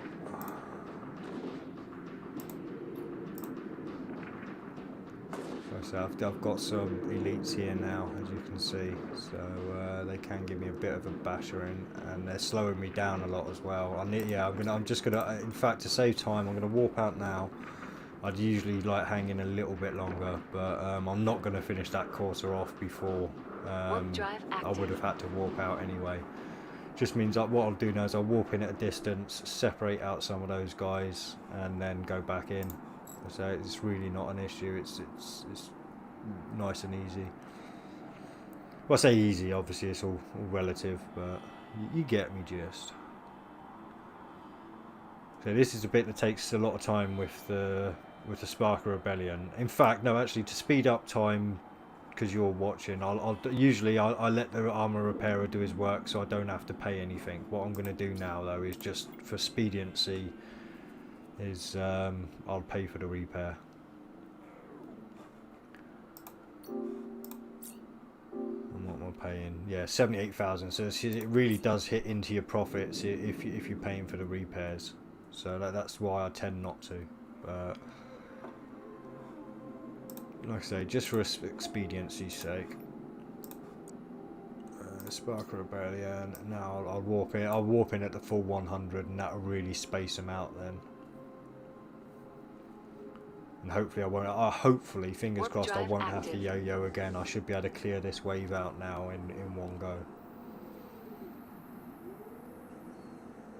Obviously, if I was set up for kiting, I'd be able to do this bit a little bit faster now, because I'd be able to start hitting them a lot sooner. But because I'm set up for close range, I mean, my guns are pretty much useless outside of 20 kilometers. But this is a useful tactic just for separating them out. So what I'm going to do now is orbit Spark of Rebellion.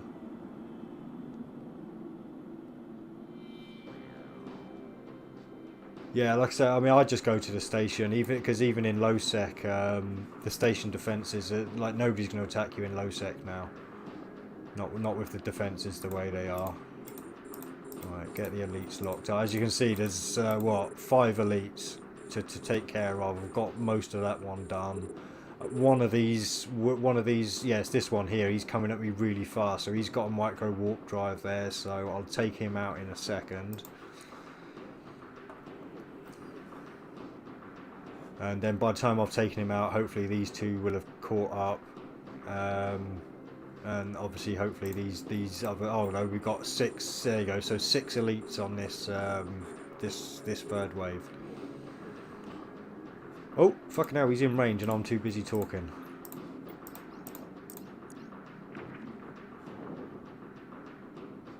Doesn't matter. Like I say, he's so far ahead of the others. I'll clear him off really fast now because he's by himself. In fact, go on to the loot now, because the elites almost always drop something, even if it's just wreckage. Longbow, small pulse, nothing good.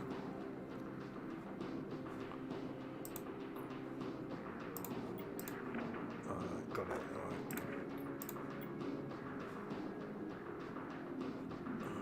As soon as he comes into range, I've got to get that web on him. Although, no, actually, yeah, we'll go for him afterwards. Why not?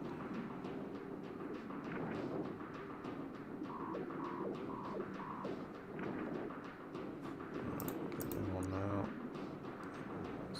Yeah, what's happened is basically this one's got into range now, so he's starting to pummel me a bit. I'll put the plating on now, and hopefully I should be able to hit that again. and that should be able to keep me into the fight. Oh, there you go. I just got a Pilfer armor repairer from that guy, and that's worth about 5 million on its own. But once I've taken this guy out, I'll take a lot less damage because it's probably him that's slowing me down at the moment.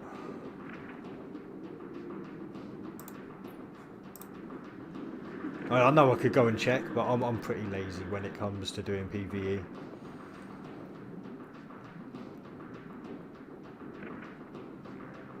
Like I said, I can tank this pretty well as well once I've got this guy's web off me. The speed tank will take over a lot as well.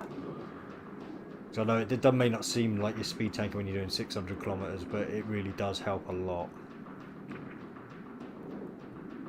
Yeah, 6 rolls. Yeah, so yeah, they can be quite expensive, those Pilfer ones or Pilfer ones. I mean, I've only got the Pilfer one on because I got it through doing this mission.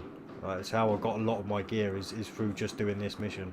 It's like you get the Gorget medium armor repairers from here. You get the speedy things as well, which I should replace mine with because mine's just a basic Mark 5. But 2 seconds, and then see I can hit my armor plate again, and gives me plenty more tanking time because of the 2 Nosses. I'm keeping my capacitor pretty stable, but that will start going down once this guy gets into range. Once this guy gets into range, he will start hitting me obviously with one of these drainers that's on, and then that will start falling quite considerably. In fact, I'm barely even hitting that guy, so I need to change up my flight tactics a little bit. What I do to try and hit these guys a bit more often is I just change who I'm orbiting, so it just changes the occasional trajectory at which you're sending out your laser hits, and there's a bit more of a chance of hitting him sometimes. Oh, I didn't mean to focus fire. Dumbass, I meant to orbit.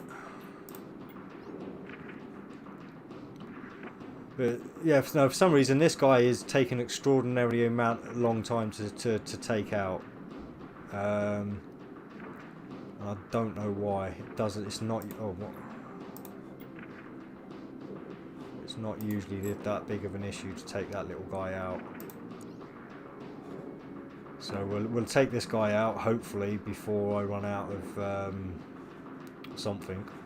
Anyway. And we'll get back onto him. Oh, there you go. I can use my plate again.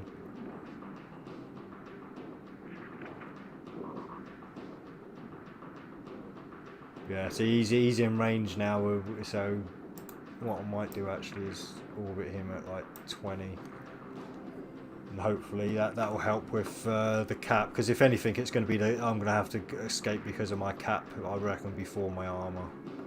Unless, oh actually no, because these guys are starting to catch up now, so in fact I'll lock onto that one and that one, because he'll slow me down if he gets close enough.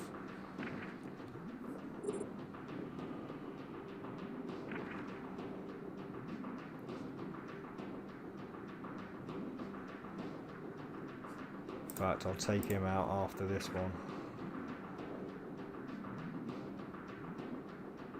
Yeah, so he's got me webbed. I may even have to get out of here.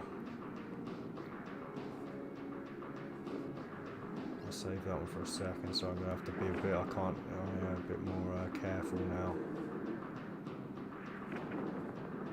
I'll go back to you after that.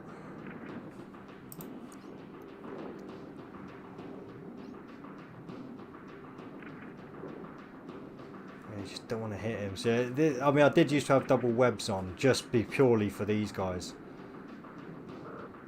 Yeah, no, I'm going to have to go back to the station, I think. Oh, wait there, no, okay, I can hit that again. Right, no, this is ridiculous. I'm going to leave him till last, I think.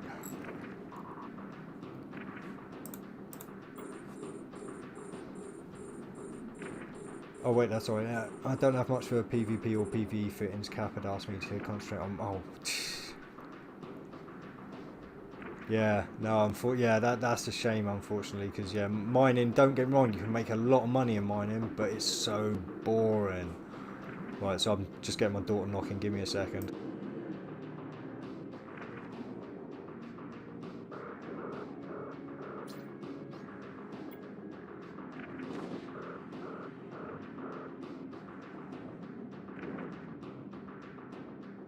Warp drive active.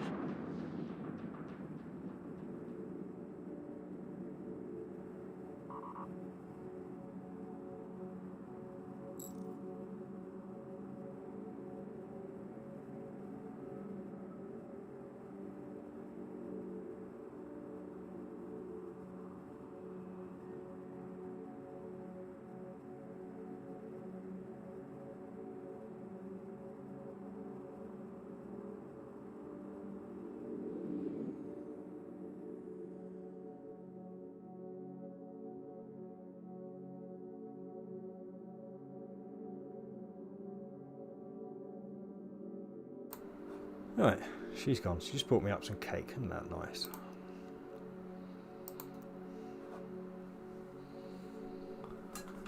But yeah, sorry, what was it? Mining skills. Yeah, it is a great little money earner, especially if you get into the shipbuilding side of stuff and that as well. But yeah, it's so boring.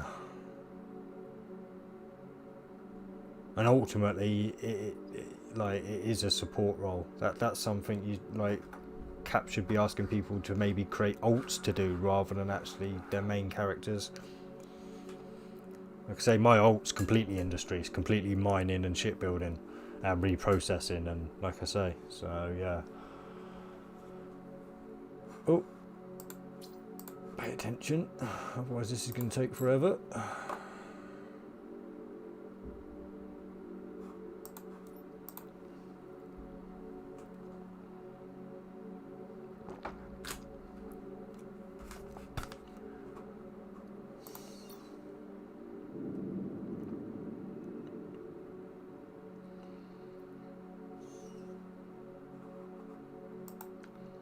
And what I do now is, because I walked in at 100 before, they'll all be like kind of spread out. So what I'm going to do now is just jump straight back in at 0.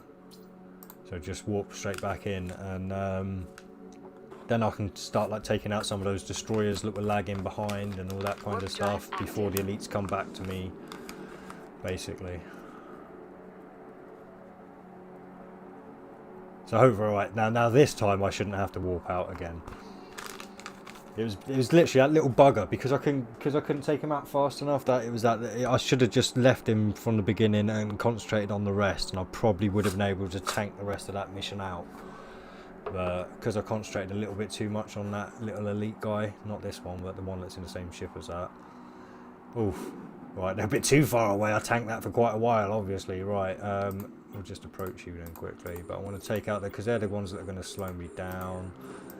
So on these story missions, it really is the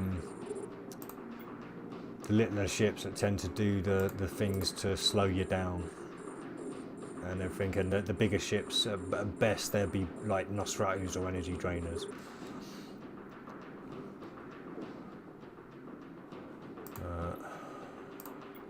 Oh, I haven't even got my afterburner on.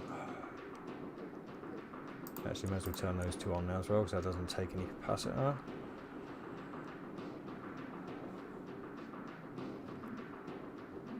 Like I say, I can't really get any hits in to around 20 kilometers.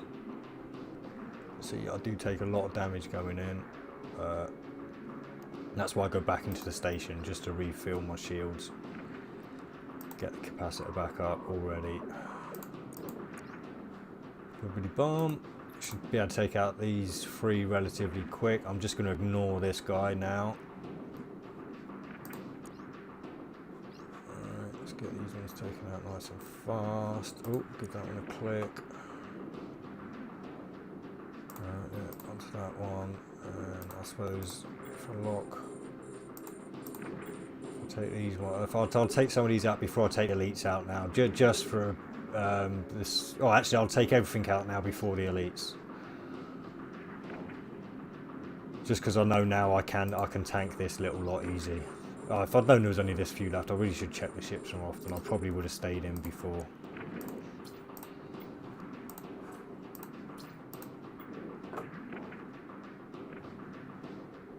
I'm on that stupid elite again. Fuck's sake. Right.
That's a bit savage as well, especially, I mean, if you've actually like done what he's asked, tried skilling into to what he's asked you to do and stuff, and then kicked you anyway. It's not exactly cricket, is it? Oh.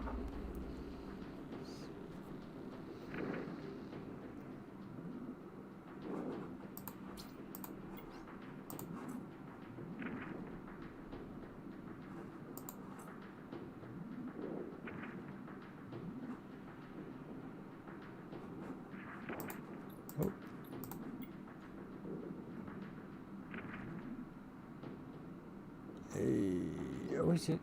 Oh, we did. There we go. Just took a second. That was a small Nosferatu. Oh, I suppose I'll head for these ones while I take him out. But yeah, this is the last wave for this one as now. Then it's just on to scan in, then off to the last battle, which does take a while.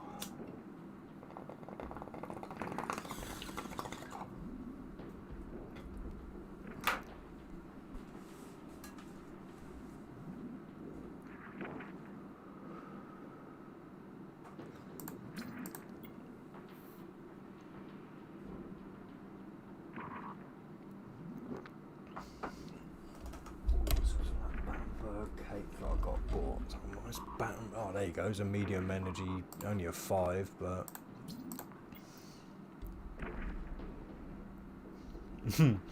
yeah, no, I'm good. I've got juice and I've got Battenberg cake, so I'm all good.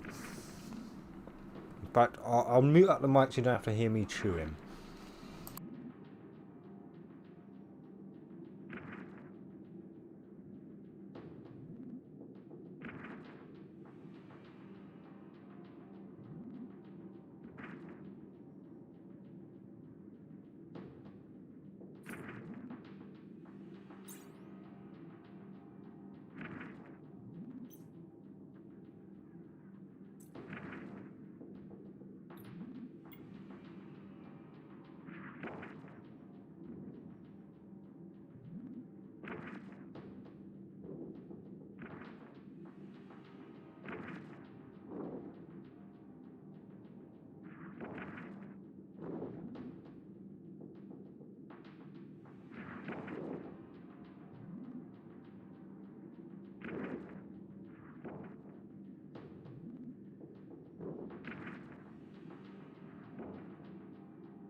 Yeah, sorry, no, it's basically mini Battenberg cake. So I've got 2 of them, so I think I'll just eat that one now, just as a nice teaser. And I will save that other one for a little bit later because they are quite sweet.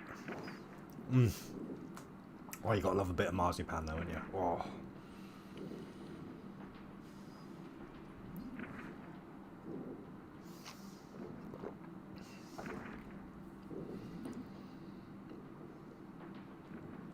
Yeah.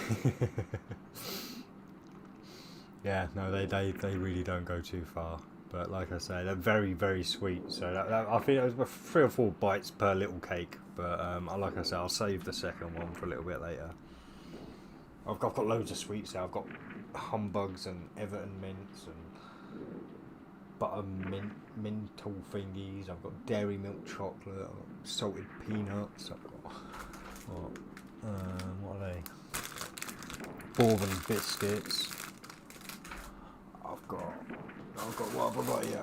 I've got beef flavour hula hoops. I've got bacon flavour wheat crunchies. I've got a pack of chocolate chip hobnobs. I'm doing okay for munchies, I think. And I had a lovely chili earlier as well, so I am still quite stuffed from that. So why I even attempted to eat cake yet, I don't know.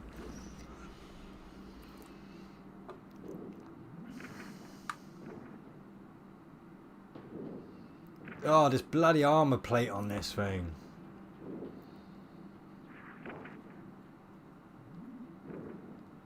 Oh, I don't really do trial mix. Yeah, never been one for all those little like branchy bits and stuff.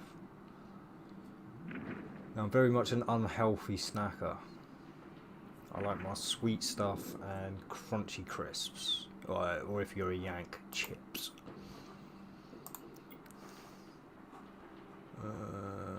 Bandit. Oh, that's a crap one. Right. So yeah, as you can see, that was nice and easy. Oh wow, it's been generous on the jumps today as well. Usually it can send you on like 13 to 20 kind of jumps sometimes, and we're down to 5. I'm quite happy with that.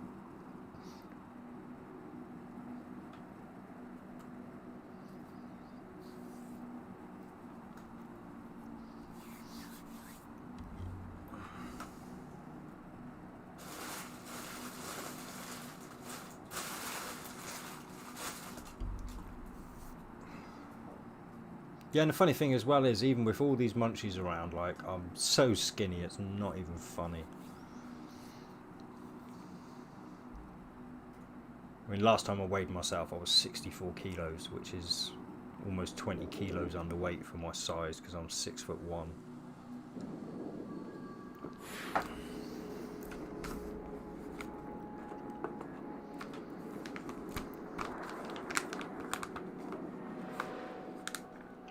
And again, if you're a Yankee, I don't expect you to understand kilograms, but that's about the best I can give you in weight. Warp drive active.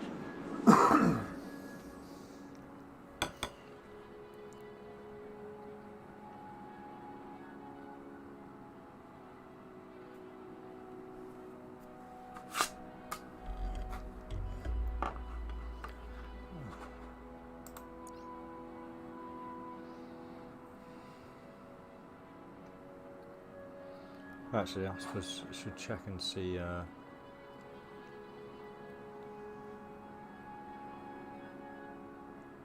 Yeah, I'm tall and very skinny. Like, yeah, I'm pretty much a skeleton. It's crazy, but I've just never been able to put weight on in my entire life. It's crazy. I've always just been able to stuff and stuff and stuff and eat and eat and eat. And even, like I say, I'll be 43 in December and I'm still not getting fat. So yeah, we're up to 10 million loot estimate at the moment. So yeah, probably most of that is in the adaptive armor, to be fair. Warp drive active. 4 million you can get them for at the moment. Oh, I've just skilled up on Battlecruiser Command. So I want to expedite 5. I think I can't be asked waiting 4 days and like 7 hours. And obviously I've been saving up my stuff, so that's what, half. So I can do another 4 days after this. But that's me now, like, skilled into Battlecruiser. So what did I want to do after that? Electronics, engineering. So it's pointless going into a battleship if you can't power it.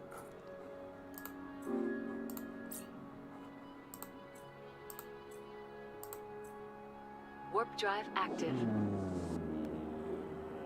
I'll leave it at 3 for now. That should allow me to, at least once I've got it, get into it and be able to power it.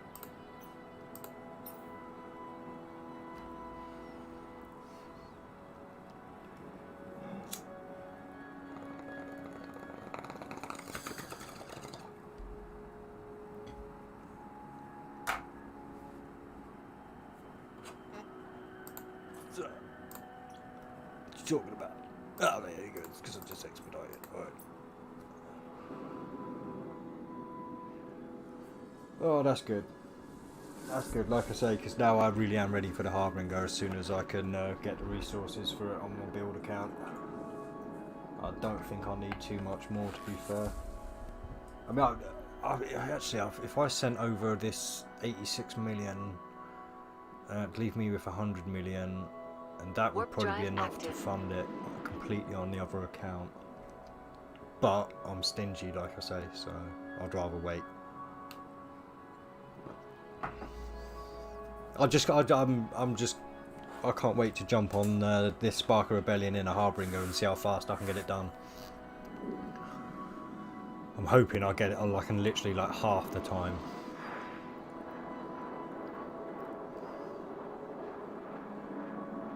Obviously, there's not much I can do about the jumps, but oh, actually, I suppose there is. I could have docked up at a station and gone off in my pod, which would make it faster.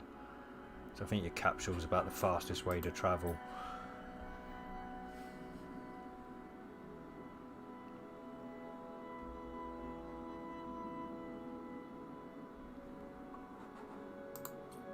And that does seem like a waste of time sending you out here. Yeah, 9 jumps, look. So that's like 11 jumps in total just to come do a scan and then go back and have a fight. It does seem a real big waste of time, but what are you going to do?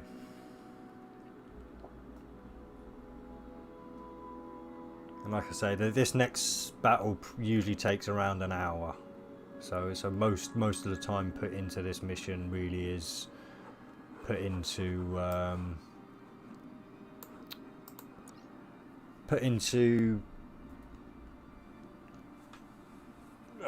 travelling and that last mission, last battle.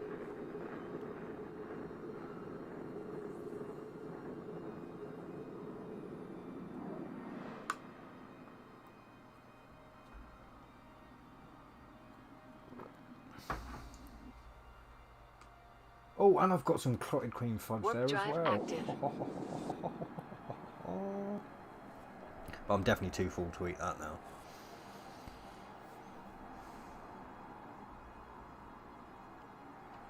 Oh, fucking... So, trouble when I have my daughter around. She brings her boyfriend and they hog all the bandwidth, so my phone is constantly disconnecting. I'm glad my PC stays pretty stable, but even that can get affected at times.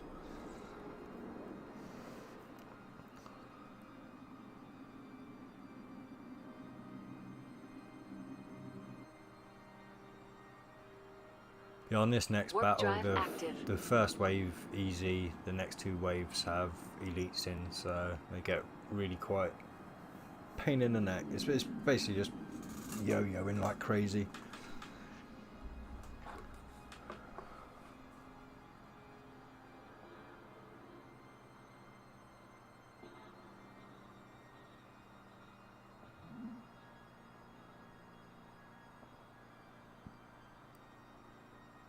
Yeah, BlueStacks on the PC for the streaming anyway. Like I say, for my alt account, my alt is on my phone.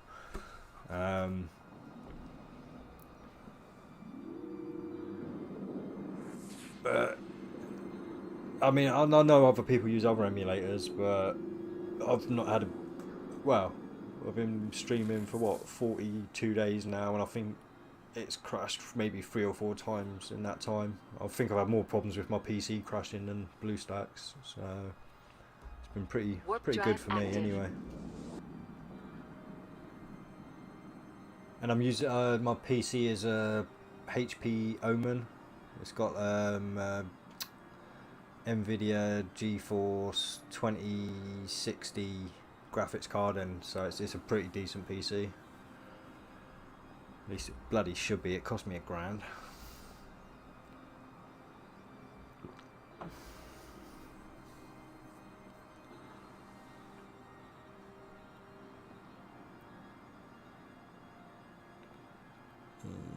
Yeah, sometimes you got to turn your what do we call it? Antivirus stuff off to get it to install. and then you can turn it back on and it'll run fine.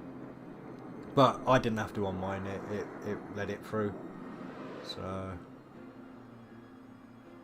and I'm not some kind of technical whiz. Don't ask me to run you through how to do that. But yeah, apparently you can shut that down and it'll let it run. Oh, I've got a Lenovo tablet as well. But I don't run Eve on it. I have my tablet. It's a 10-inch tablet, so I have that one for watching movies, listening to music, or watching documentaries. And well, I think this is the last episode of Ice Divers, Gold Divers. I'm watching at the moment. Yeah, Ice Divers, because they're on the ice season. I think it's the last episode. It's episode 22 anyway, so they usually don't go too much further than that. And then I think it's just waiting until spring for a new season of Gold Divers. No, Gold Rush even. But yeah, like I say, I do like my documentaries as well, so I'm usually on YouTube a lot, watching history documentaries and stuff. I've been getting quite into the Younger Dryas era and stuff at the moment, and looking at the two opposing sides of that, because obviously there's a lot of people out there saying there was like high societies with high technologies and stuff before that time, and the Younger Dryas kind of wiped them out, and we all kind of had a reset from there, and we kind of picked up. And then there's the other side of the story is there was no high societies, there was nothing like that. It was just a general progression of evolution, basically. So it's interesting to see the two conflicting points and stuff from that particular era. And I do like a little bit more recent history as well. I'm quite into the English history and stuff as well. So I do occasionally do like big stints on like some of the major battles and stuff, and obviously the rulers around those times as well. But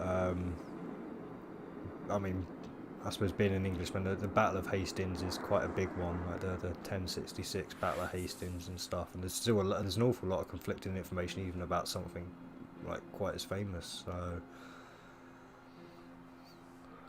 sorry, I'm rambling. What am I doing, rambling on about bloody history?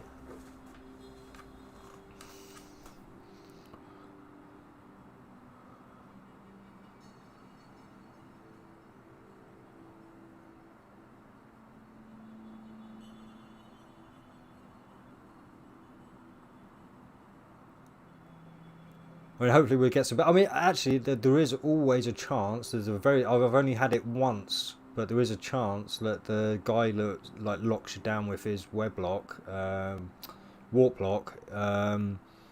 He drops it. There is a small chance. I've had it once off him anyway.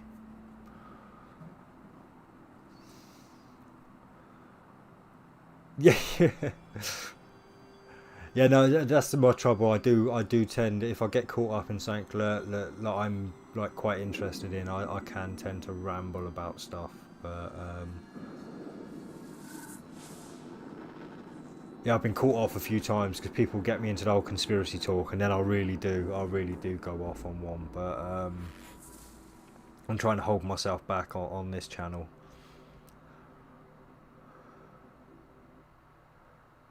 Like I said, I would like this channel to grow. Like I said, I'm going to do a giveaway when I get to 100 subscribers. Like I'll give away 100 ancient remains.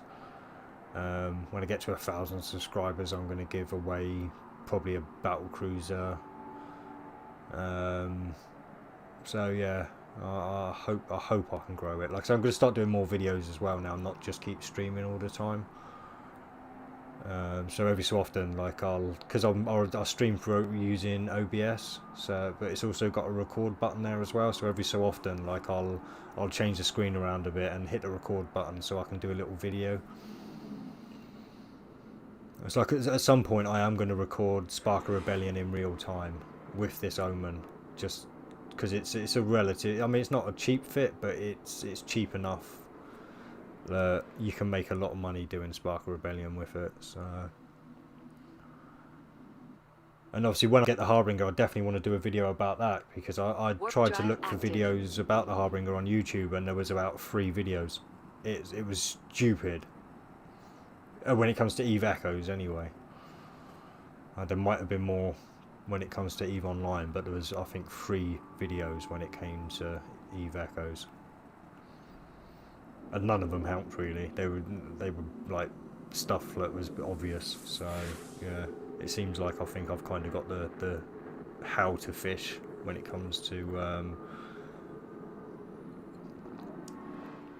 doing stuff. And well, yeah, all right, yeah, this particular fit isn't cheap, but you can put Mark 5s of everything I've got here and still do Spark of Rebellion, because that's what I was doing.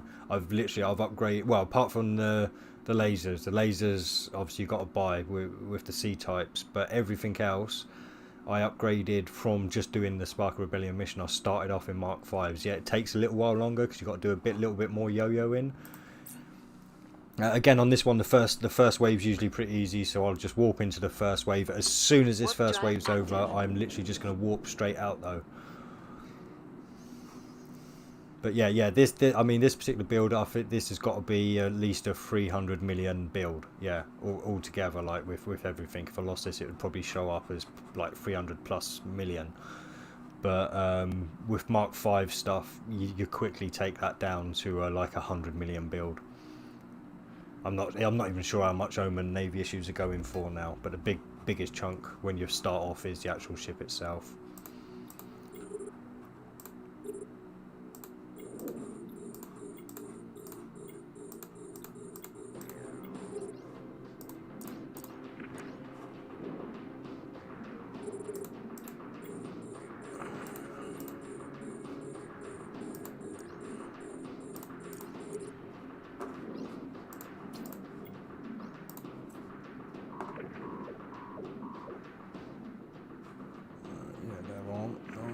Actually, we'll hit that one now.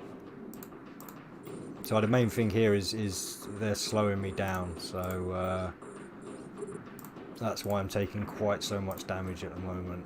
The quicker I can get rid of these guys, the better, really.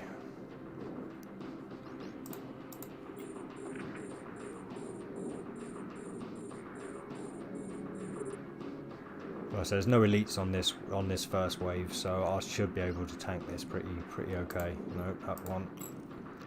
Oh, actually no, there's no one else slowing me down. Right, yeah, I should be okay now.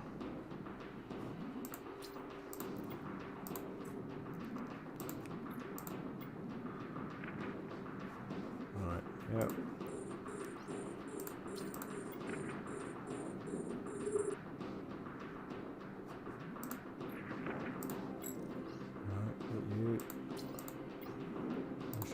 Like I say, once you've got rid of the small ships, as long as there's no elites around, you tend to be okay on these kind of things. And that goes for anomalies as well. Always focus on those small ships first. But I'd preferably actually work on the destroyers than the frigates. The frigates are just a nightmare buzzing around you, whereas the destroyers are the ones that actually slow you down and can risk your game. And obviously with the 2 Nosses now, I'm okay. If I didn't have those 2 Nosses there now, it would be a bit more of a struggle, and especially when it comes to the next couple of rounds. Even with the 2, it's still a struggle to stay cap stable, because the elites just maul at your capacitor on this mission.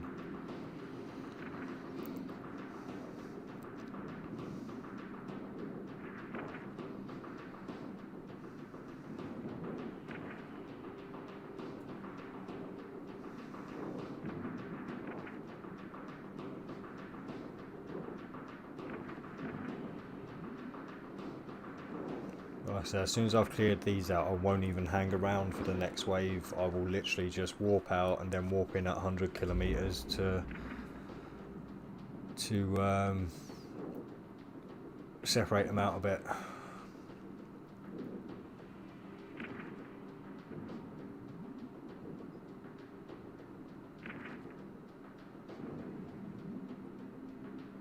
Oh yes, and I've got a station as well. Oh nice.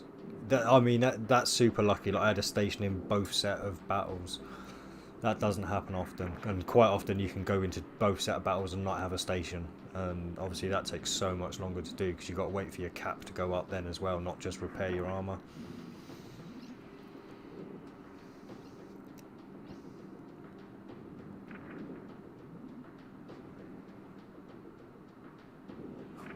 Alright, I will get the station ready because, like I say, I'm not hanging around for the next wave. Not that it's not like it's a massive issue. I mean, if I did hang around, it just means I'd have to warp out really fast anyway. It's just by doing it this way, I don't have to hang around to armor repair when I get back to the station, and then I can come in, spread them out, do it nice and easily. So by wimping out, or seemingly wimping out, it actually saves you a bit of time on this mission.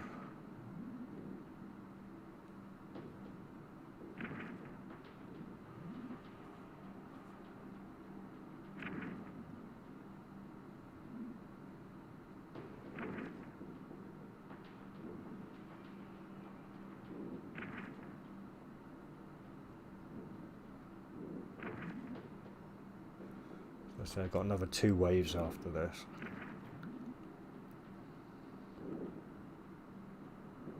Boom, he's dead. Let's go.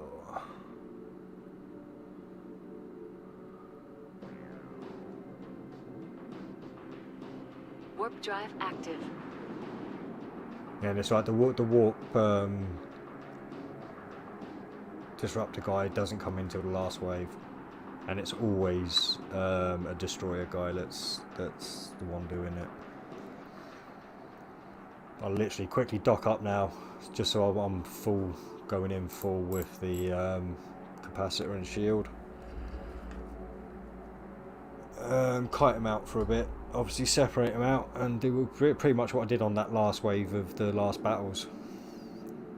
I either warp in at 100 or I warp back in at 0, and then I just alternate basically.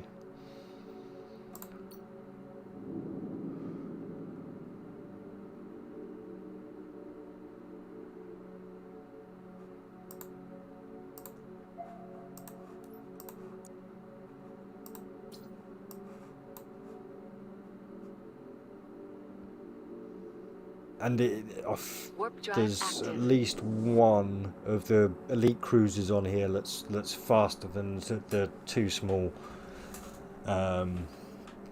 smaller elites, if my memory serves correct, or that might be the last wave. But it's those ones that can be a pain anyway, because a lot of the time on this as well, the elite cruisers do have armor plates. Like this is where I get the armor plate upgrade, and it can be a pain. Oh no, actually I might have bought the Imperial upgrade to that, not just this storyline, so that might have actually been a paid upgrade.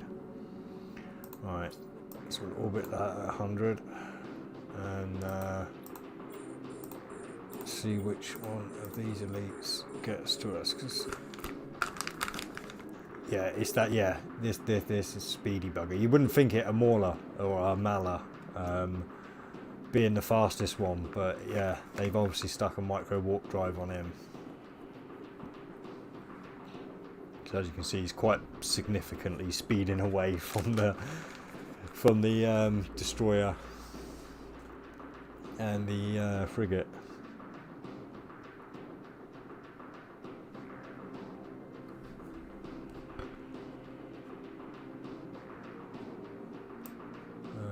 So as you can see, there is an awful lot of ships to contend with, and I think there's only about half as many here as there is for the next wave is like double that amount.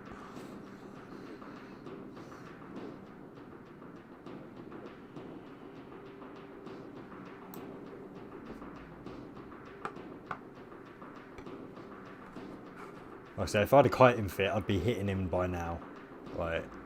Because I did try a kiting fit out on this one, and I could hit at about 50 kilometers, but it was just so slow.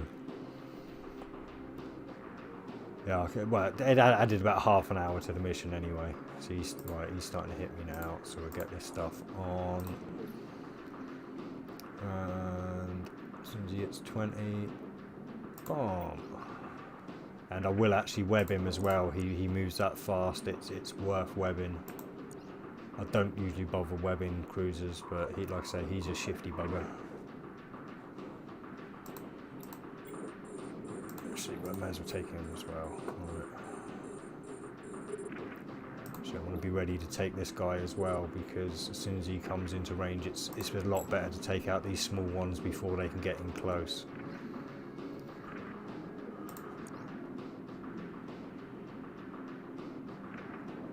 Yeah, well, like I said, I literally, if I'm gaming on this account, I'm streaming. Like, yeah. So, it's, I mean, I've done 14-hour streams, but YouTube only saves, I think, up to 12 hours at most, and sometimes a significant portion less.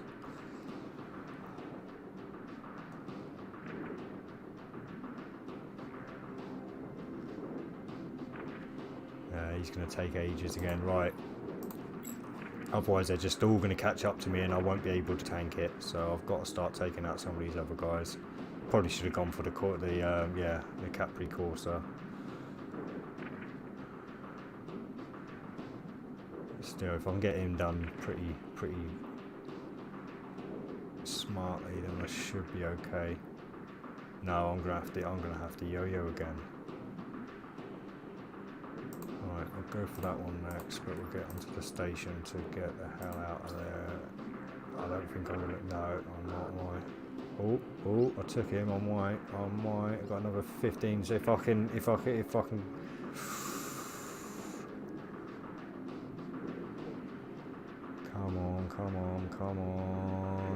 Come on. I'm risking it now. I am risking it now. Bomb. There we go.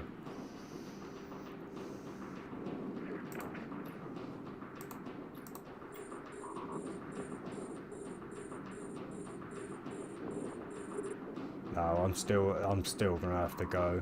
They've all caught up now. I am literally like a disco like that. Right, let's just warp out. I think I should take him out before I warp. Yeah, there we go. Warp drive active. So that's okay. I took out 2 of the elites in that one yo-yo, so. So next time I'll walk back in at 0, and that'll be a bit more spread out. There'll be a few of the lacquers back at the beginning that I can take out and stuff before those elites get back to me. So should make okay time on this. And like I say, with a station here, it's going to help dramatically. Without a station, this can take like well over 2 hours, like even closer to 3 hours without the stations.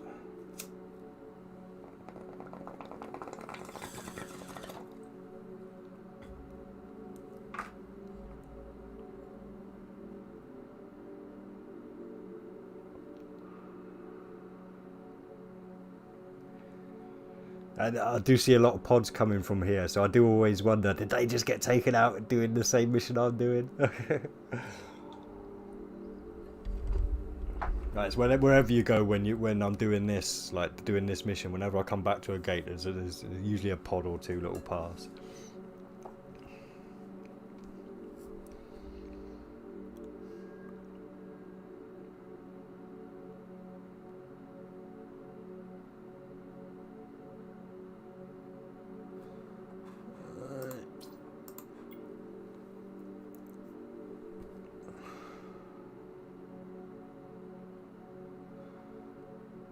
Like I say, the last wave is a pain. Until I've got the elites down, sometimes I have to yo-yo before I've even taken down like 1 elite.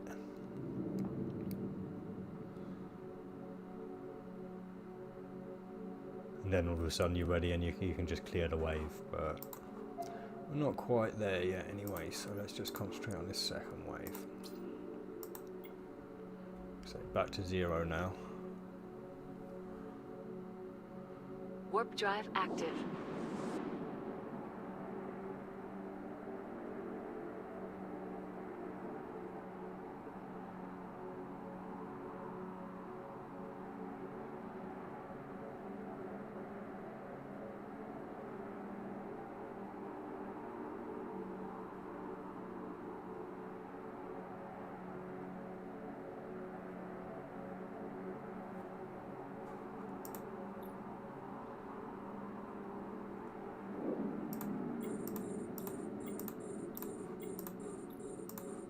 Oh no, I didn't want to focus fire, I wanted to orbit. God's sake. I can turn those on now though, because they don't take up anything. Any loot about? Yeah, I'll grab that one. Gotta grab that one. So that Mala will be back up with us pretty fast. He doesn't hang around, so I've only got like 30 seconds to get these taken out probably before he's on me. He might even get on me before I've got to it. Why? Oh, because I haven't got my fucking thing on. Right, there we go. That's better. Oh, and I was heading away from him getting that container. Right, okay, damn it. That's given the Mala time to really catch up. So yeah, he's going to be in there fast. Right, 2, 1, go.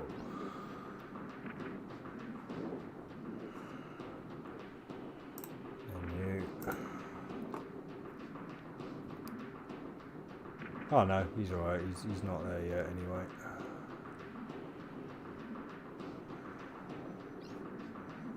Oh, I took him out, didn't I? I took out the Mala. Duh. Oh, alright. I might be okay then now. I'm not sure there's any elites left. Did I take them all out? I couldn't have taken them all out already, surely.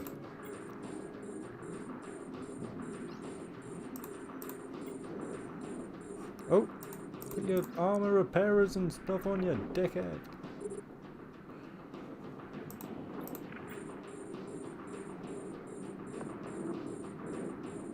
Right, yeah, as long as I can take out whoever's slowing me down. There he is, that's the other one that's slowing me down. Oh, 3 of them, bloody hell, right. I may have to yo-yo again. I'm not taking out these webbers fast enough. Oh shit, right. No, actually, bugger it. I am just going to warp out. Because with those webs on me, it's going to take time. Oh, bugger it. Right, hopefully this next warp in, I won't have to warp back out.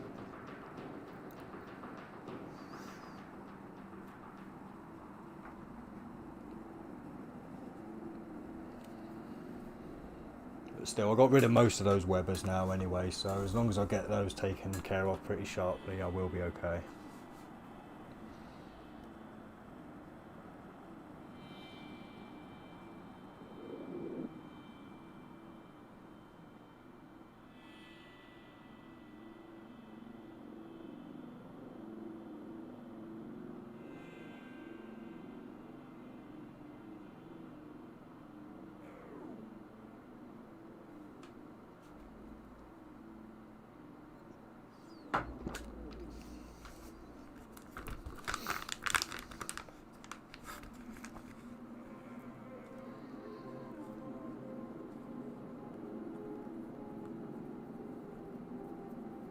To be fair, I should probably spend some money on some more Plex later tonight. It's been a couple of days since I bought some.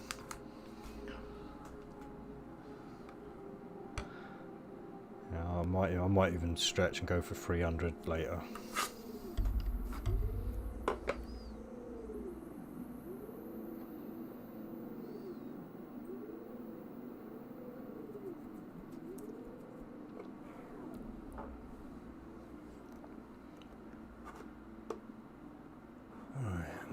Turn. In fact, it'd be the end of that one, wouldn't it?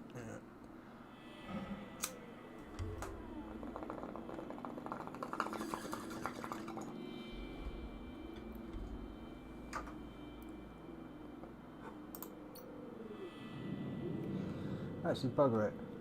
I'm not getting paid or anything. I'm not got advertising or anything, so I'm going to just stick some music on in the background. If it's too loud, let me know, and I'll turn it down.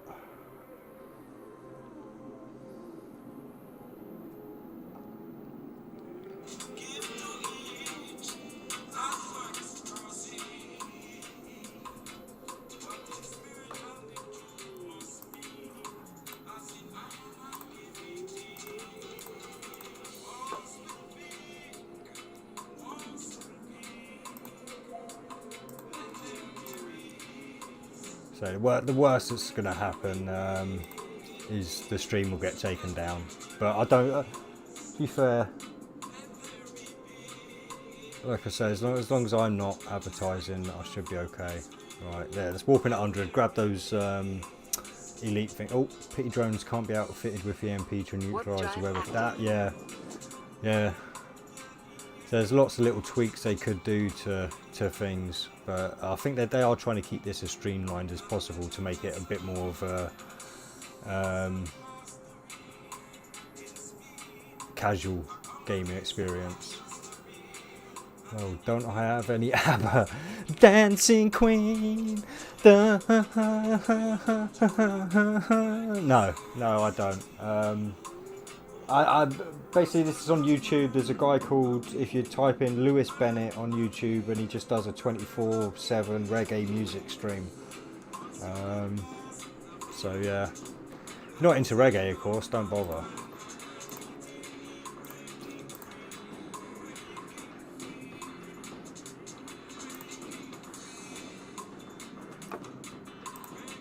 Oh, no, that one.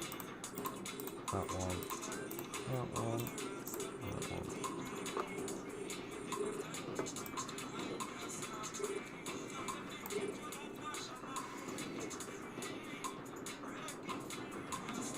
Oh, I've got an elite left. Ah, that might have been causing the... yeah, you like your audiobooks as well. Yeah, I've recently just finished 1984 and Brave New World. They're both free on YouTube at the moment. So yeah, I actually do like my audiobooks as well, I've got to say. I've listened to a few of the Dune audiobooks as well on here, but that was more of a secondary read. I've already read the original books and stuff back when I was a teenager. But yeah, they've got a few of them for free on YouTube as well.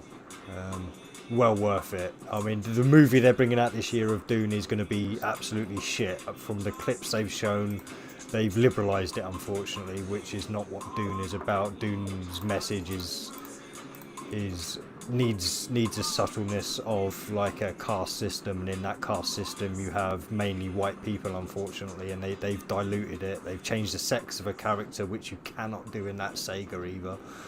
So yeah, Librivox. Yeah, I'm not like a massive fan of Librivox because of the way they do it. Like if they kept the same person reading the whole book, it'd be much better. But a lot of the Librivox stuff, it's they do a different person for each chapter, and it breaks up the flow of the story for me. It doesn't work because obviously some of the narrators are better than others, and when a bad one does it, it's not. Oh, I'm not even shooting at these guys. Yeah, when a bad one's doing it, it's not great, and it can break the mood. Oh yeah, I mean, it's been happening since the 80s. Unfortunately, I mean, it really has. It's been a slow progression towards the liberal agenda, unfortunately, and. Or the fake liberal agenda, I should say. Obviously, the true liberal agenda wouldn't have none of this crap. They actually believe in true non-discrimination and exclusivity rather than inclusivity. And yeah, it's like I said, it's the fakeness of the agendas nowadays that wind me up more than anything.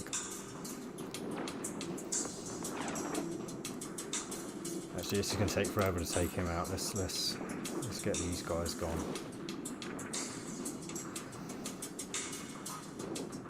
Oh, mind you, I'm not even webbing. That's probably why. That does make quite a big difference when you try and get rid of these guys. But yeah, I mean, it is, and I mean, it ruined a lot of the Marvel Universe storyline and stuff as well, because that started off really good. It was just nice and kind of comic-y and stuff, and then they brought in all the agendas into it pretty much after Iron Man, the first one, and yeah, it does subtract from the actual ability for them to tell stories. And then of course they copped out with the whole fucking time travel bullshit to finish it off, which is complete and utter lazy storytelling.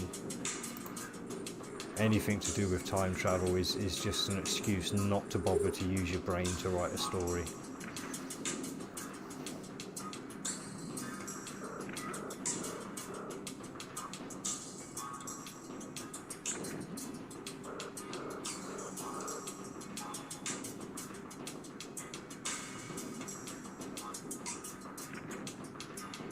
trying to think of the books I've listened to on LibriVox, because I've listened to quite a few now and I can't think of a single one.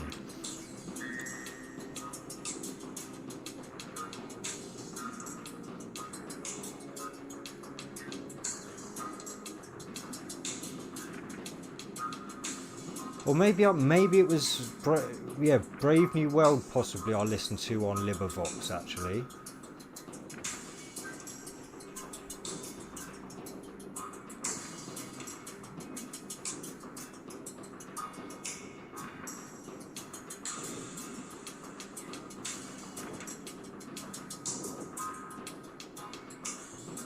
Ah, the Iliad. That's another one I've listened to on LibriVox. Yeah, the Iliad and the Odyssey.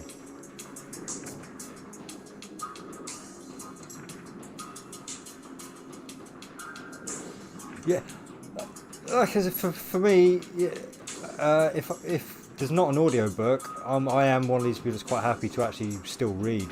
So yeah, I'll just get the book. I mean, I've read every book that Stephen King's brought out. Who else? Terry Pratchett. Well, actually, no, I've not quite read all of Terry Pratchett's. There are a couple or a few that I haven't, but I've read the majority. But yeah, I used to read an awful lot of fiction when I was a teenager, and before then as well, I suppose.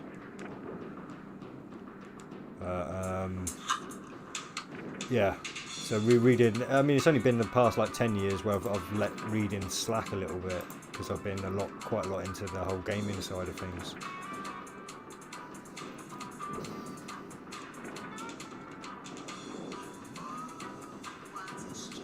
Ho, ho, ho. Yeah, that's a lot. See, again, a lot of the stuff I do source as well is for free on YouTube, and what's the other site called? It's not a streaming site though. It's like a I don't know what they're called. This is where my lack of lingo unfortunately lets me down. But it's one of those sites where you actually like download. Archive something it's called. And it's basically just got loads of stuff. They just put out tons of shit for free.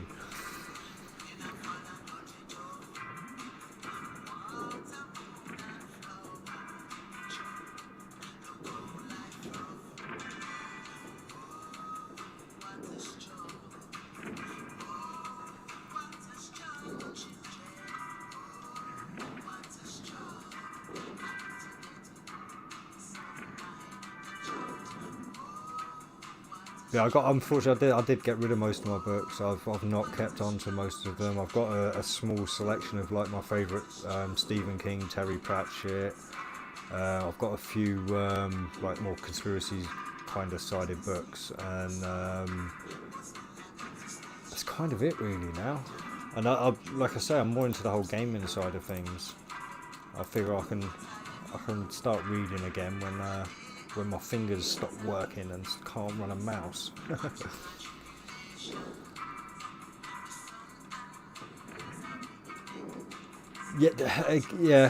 mean, Nightwatch. Don't remember Nightwatch. Yeah, I've got a David Icke book. I bought his latest one actually. I bought The Trigger, which kind of dealt with the whole 9/11 situation, but his books are so hard to read. He is not, he's not a good writer, unfortunately.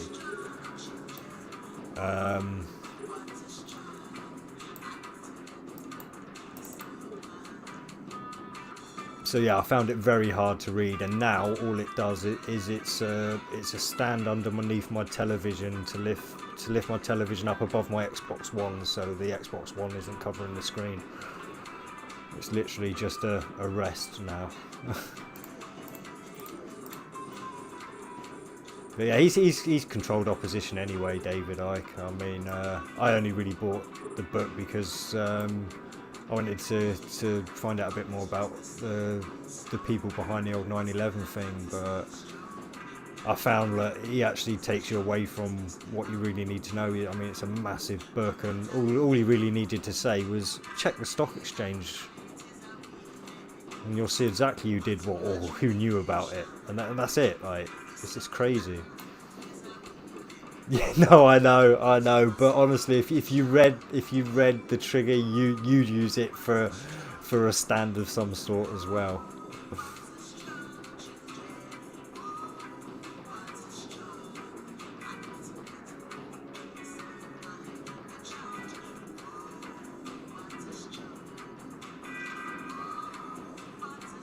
Right, it's just some slow-moving elites. I think the Omen's about the fastest one here.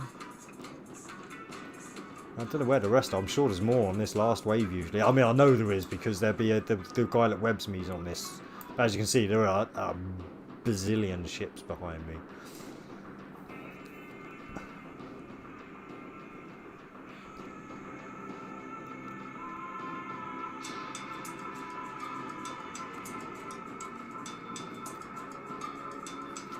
In fact, I'll unlock you.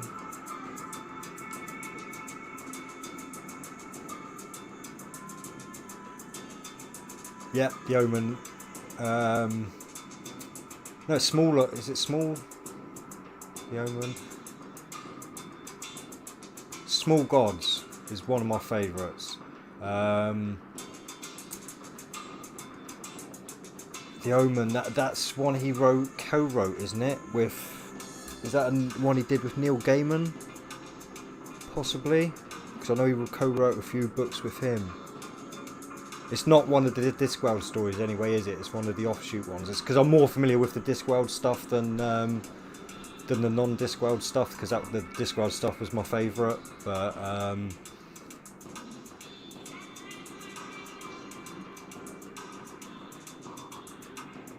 was it Good Omens? It's not The Omen, is it? It's Good Omens. I'm pretty sure they turned that into a TV series as well, which was actually, it was funny. Obviously liberalised as hell. They changed out fucking Pestilence and replaced him to be Pollution. Yeah.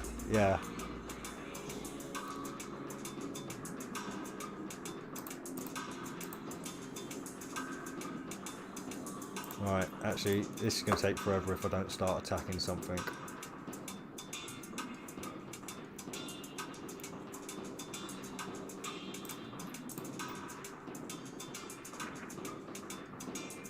Yeah, mostly set in England, yeah.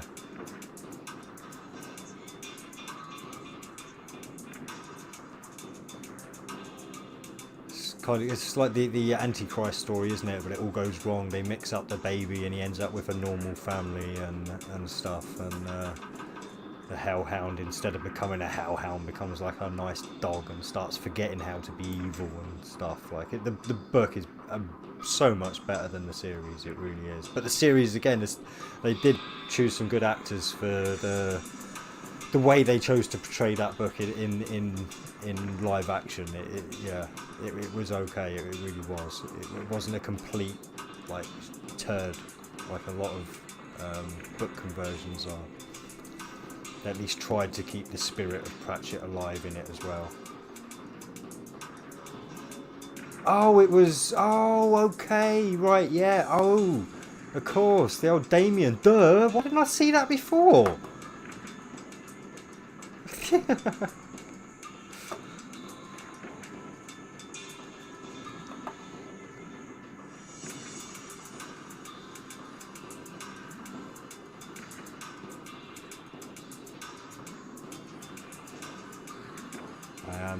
He's gonna cap me out.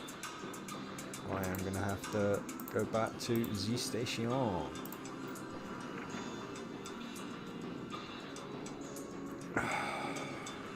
So close as well. In fact, I probably should have stayed. I probably could have taken him out before I left, but yeah, no. One of my actual favourite Terry Pratchett books is The Carpet People. It's not a Discworld book, and I think it's one of the first books he ever wrote, if I remember correctly. But I used to read it loads, and I used to read it to my kids as well when they were young. To me, it was like a mini Lord of the Rings.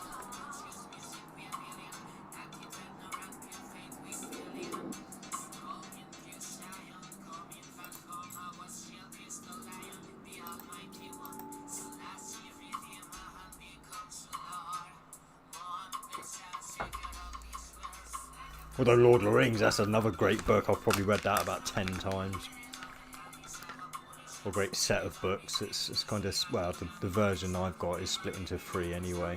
You know, I think there's like 9 books in total to it.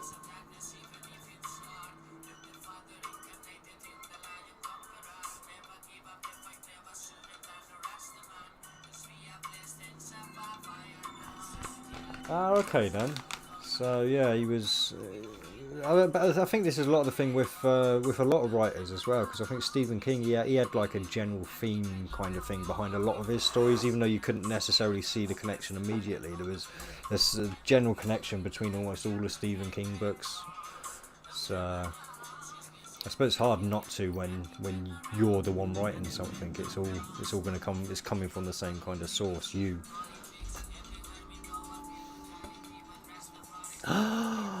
The Chronicles of Thomas Convenant, the Unbeliever. Oh, that is a savage book. That's the leprosy guy, yeah. Whenever he goes into a dream, he goes to a different world, and it's like he's the hero. And yeah, and if I remember, it ends savagely because he gets the choice to stay in that dream world, and because he never really believes it's real, I think he ends up going back and being the leper in real life. But yeah. Or is it the Unfinished Chronicles of Thomas Convenant, the Unbeliever? I can't remember. It's an extremely long title. I'm sure it's not just as short as you've written it there. I'm sure it's a longer title to it. But yes, yeah. And only once, and that was as a teenager. So I hope I'm even getting it right. Oh, it had trilogies as well. Well, I've only read the. Well, actually, it was a humongous book, so maybe they were all into one book, and I don't know. I read the whole trilogy, but yeah, it was. That was quite. I mean, for me to be able to remember it when I've only read it once as a teenager, yeah, it must have been something that stood out to me. So.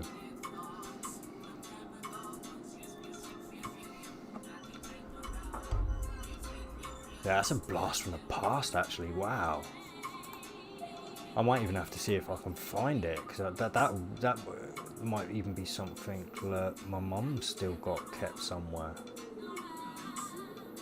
Be nice to read that one again, actually. Ooh, I think you've got me a little mission going on now, I think.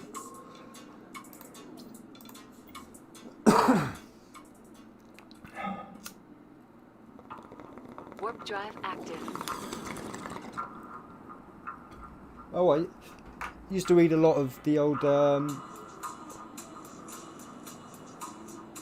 first right there. Yeah, that's probably what I've read then. I've probably read the first 3. Yeah, crammed into one big book it was. Oh right, yeah. I'm going to be on a mission now to probably get the rest of them, because I almost definitely haven't read 9 books. Oh, so if he made the choice to stay, does that? Oh, wow. So does that mean he actually goes? He must go back if there's more books. He must. Oh, wow. Oh, see, it's hard to find people who appreciate books nowadays, and it's something else. Because I'm not joking. Like, you've got me all excited now. Like, I'm on a mission to find something new that I haven't actually read, but still part of something that I did read.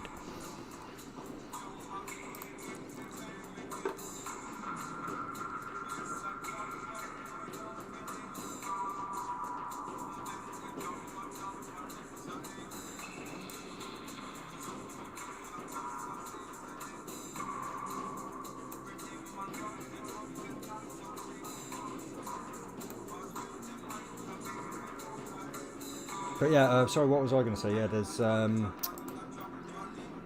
what's her name? Tracy Hickman and Margaret Wes. I'm not sure if that's pronounced correctly, but those 2 writers did a load of series of like fantasy books and stuff that I really enjoyed. I couldn't name each book in particular, but there were a lot. Yeah. See, I've not read 400,000 books, but I was probably reading a book a week for around about 20 years. So yeah, I have read a lot of books myself, mostly fantasy, but quite a bit of what's the word? like scientific-y books as well. I can't think of a better terminology, so I'm concentrating on the game. But yeah, more kind of technical stuff and like scientific papers and stuff as well. Dragonlance, yeah, Dragonlance series, definitely. I'm not sure about the time gate, but it's very possible I read that as well. But yeah, the Dragonlance. But I'm not sure it's that one that stands out. If you know, what were they called? The Dominion Knights. If you know the set of books that had the Dominion Knights in, or the Domain Knights, they were my favourite. Oh, it was an incredible set of books. I think that was a trilogy as well, that had the Dominion Knights in. I think it was. Ooh, yeah. I may have to start getting my reading on again.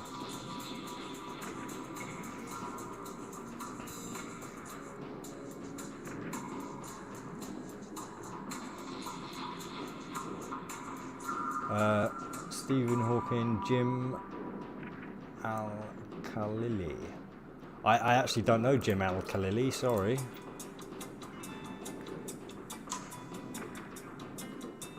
Oh, I think I left that a little bit late. Come on. I didn't realise I was quite so webbed down. Warp drive active. There we go. Phew. Just a little bit of structure taken there. I can handle that.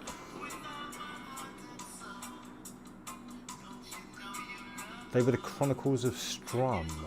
No, I don't. Was it the Chronicles of Strum? I don't think it was. I don't think. And actually, I think I might have that trilogy somewhere still as well. I'll have to dig it out. But no, I don't think it was Chronicles of Strum. What could it?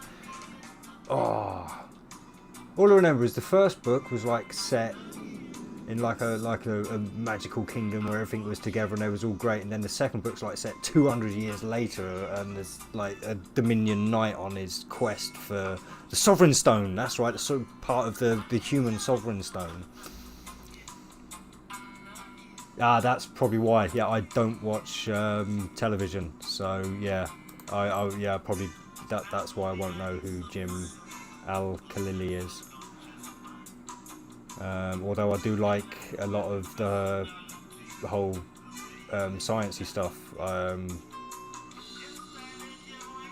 for lack of again better terminologies. I mean, I did get a little bit into quantum physics until I realised it's not actually a science. It's a set of mathematical equations. Doesn't really work for me.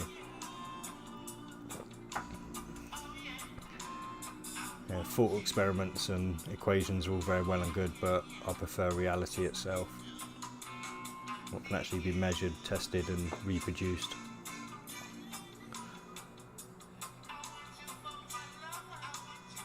And any theory that bases itself on an experiment that only proves itself through the theory is no theory at all, if you get me.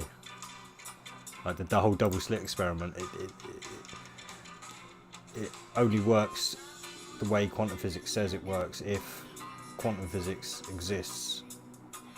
And that's still a presupposition that we just don't know yet.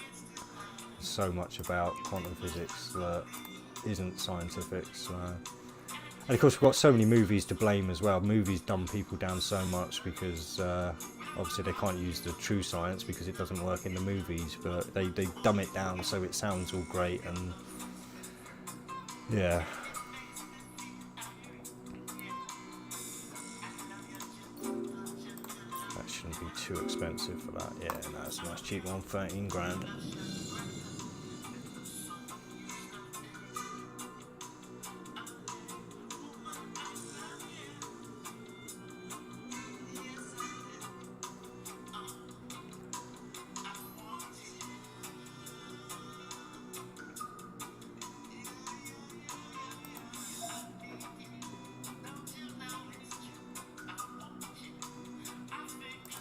Yeah, you know, there is a lot of poor science, unfortunately, going on at the moment. And like I said, it's not like I pretend that I'm some kind of like massive brain box or anything, but I can tend to see at least logical inconsistencies in things, and the double slit experiment has some massive logical inconsistencies in it.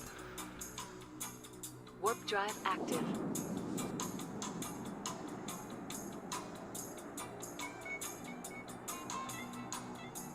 And there are much better experiments using the same kind of thought that goes into the double slit experiment that you can actually see yourself. In fact, one of the most recent ones actually was a primary school did an experiment where they had one plant that they shouted at and were really aggressive at, and one plant that they were really nice to and showed love all the time. And guess which one grew better? Yeah, the one that had the love and attention given to it, basically. And this is kind of where the whole quantum physics and hippy dippy shit kind of mixes, where you actually realise that consciousness has an effect on reality. But quantum physics they've kind of latched onto it, but in a not very precise way. They're still trying to use equations to explain it rather than actually show people through experimentation, repetition, and the true scientific method of what they're doing.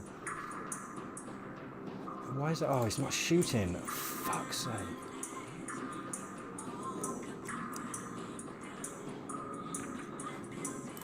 So I'm paying too much attention to the conversation and not enough to the game.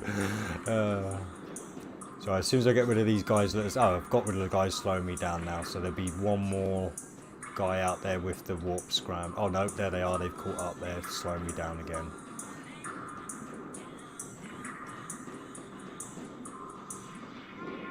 No, I am. I'm gonna have to get out of here again. Alright, bugger it. Hope I've not left it too late again. Warp drive active. Ah.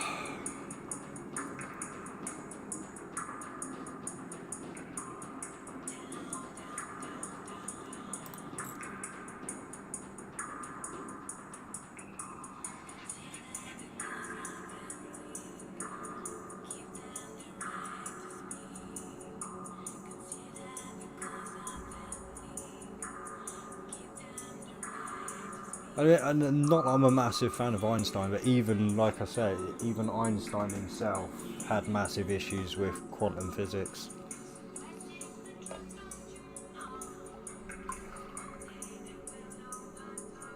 And even Stephen Hawking himself, in a paper that was published post-mortem, so published after he died, so basically it's his last paper, even he kind of admitted that everything he studies does kind of lead to the possibility of design over just randomness, which obviously leaves it open again for people to get all religious, but yeah, I don't like the whole religious trap as well.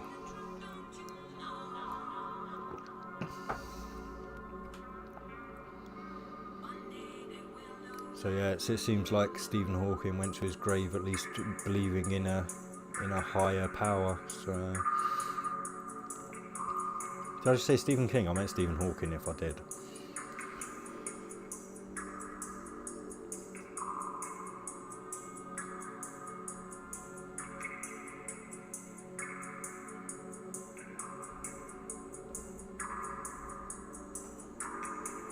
Oh.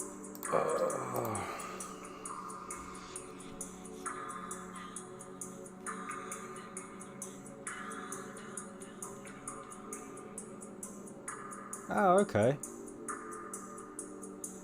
So I thought that was taken from more of the Eastern mystical religions,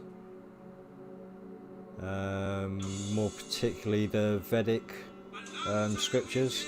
That's just what I'd heard when it comes to Star Wars, because yeah, my alternate account is called Eternal Padawan. I own about £2,000 worth of dual grade lightsabers. So yeah, I mean, so that's actually interesting to hear that theory that led to the idea of the Force as well. So yeah, because a lot of these theories you just never know, because people have never really asked George Lucas, and you never really hear what George Lucas has to say about it. Because as far as I'm concerned, like, I mean, if George Lucas says no, then it's no. He's the creator of Star Wars. So.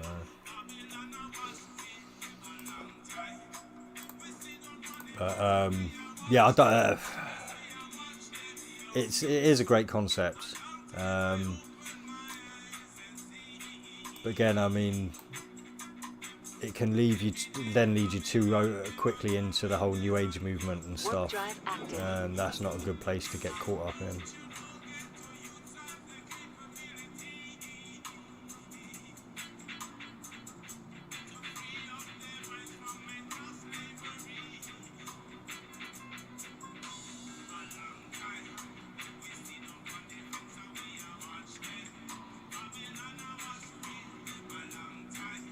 But yeah, and to be fair, I mean, this is kind of a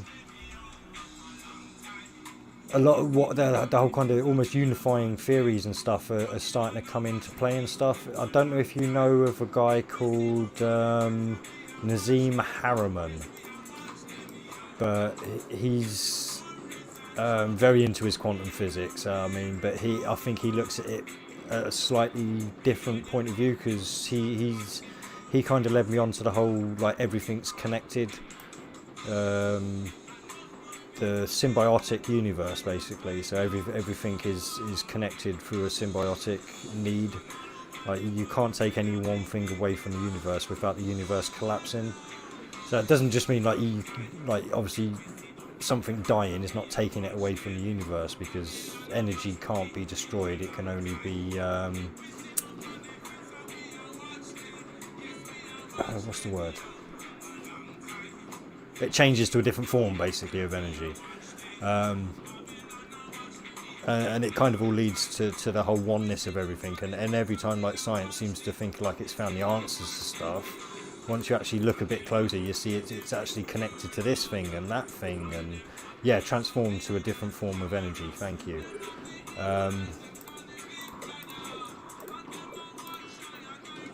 But he gets very much into the high dimensional thinking as well, with dodecahedrons and the platonic shapes and all this kind of stuff. Very into, like, dodecahedrons, and he gets very, very technical in some of his talks and stuff. But he's definitely, if you're into that kind of sciencey kind of talk and stuff as well, he gives a much better perception of reality to me than most scientists do. And he's a fun guy to listen to as well. He doesn't just drone on. He has a laugh with it as well. So yeah, check out Nazim Harriman, or Harriman.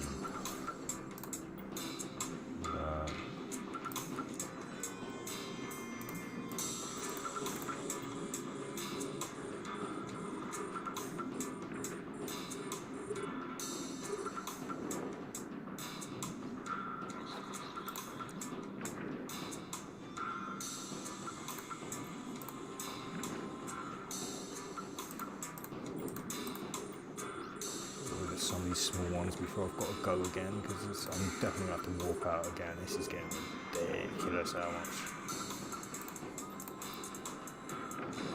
I'm getting hammered here.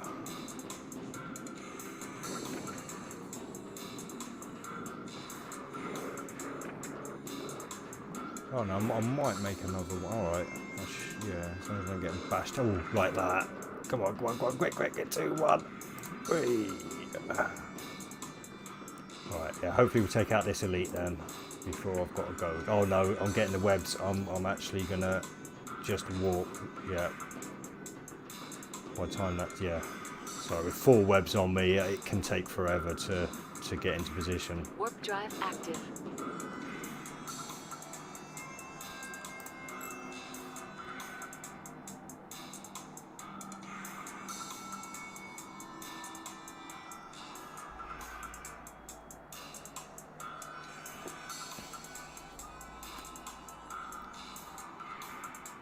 Oh, sorry, I missed the. Yeah, he actually claimed it was the modern retelling of the Messiah story. Oh, okay. See, I'd never heard that either. It's just crazy what you can get from different sources, you see.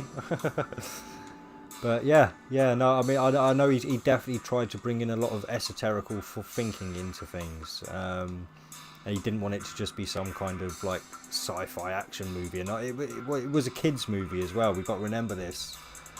So I know a lot of people, obviously, you grow up on Star Wars, so you take it with you into your adulthood, and you think now it's like an adult movie with adult concepts and all that kind of stuff. Where it was really just George Lucas trying to give some esoterical thinking to children.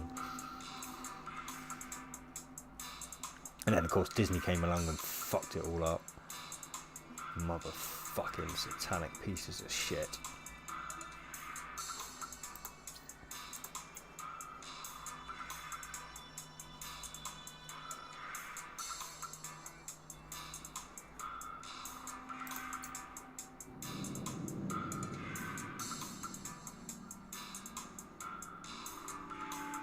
Oh shit, was that? I can't remember how. I'm just going to have to warp into 0 because I can't remember whether I warped into 1 or 100 or 0 last time. So this could be a quick walk back out, but Warp hopefully drive not. active. No, this is no. I'm right. I did 100 last time. Let's see what I mean. This last wave literally takes longer than all the other waves combined.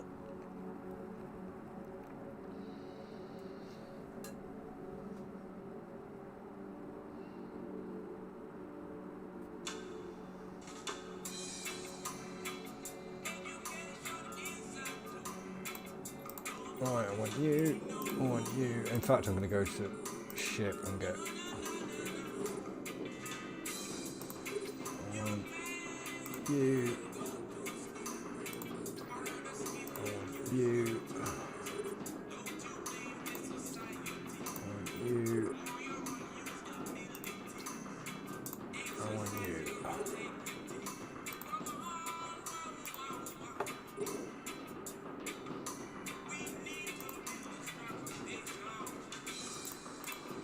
Right, I might take you on the way.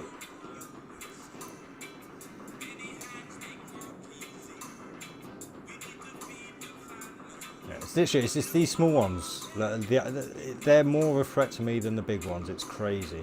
I should have done this earlier. Gone onto ships and just done it the proper way. I'll get back onto station so I can do a quick warp out if I need to. Alright, take out this elite hopefully now, and then the rest of them, and I should be okay.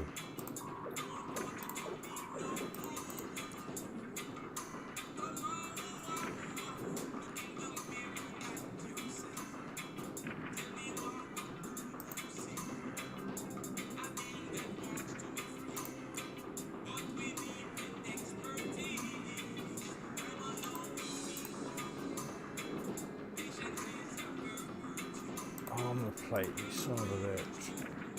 Right, let's take you out then.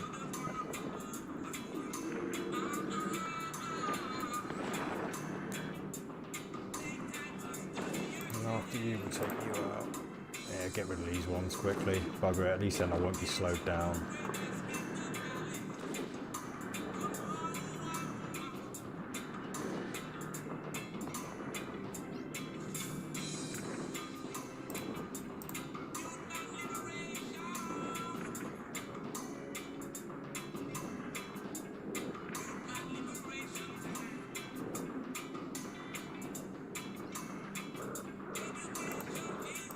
Right, if I can take these ones out, hopefully it'll just be a one more warp in and warp out.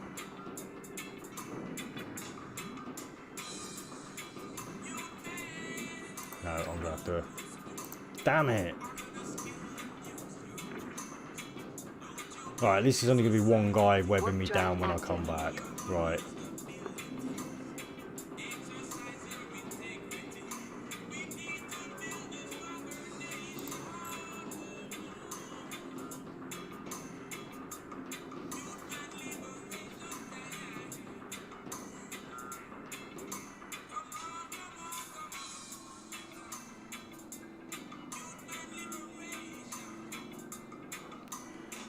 Oh, God. honestly, I really can't wait to get the Harbinger. I imagine I'm going to be so much tankier in that. Like I said, I will set that one up for kiting as well. So hopefully I'll be hitting them before they can even get close enough to do anything.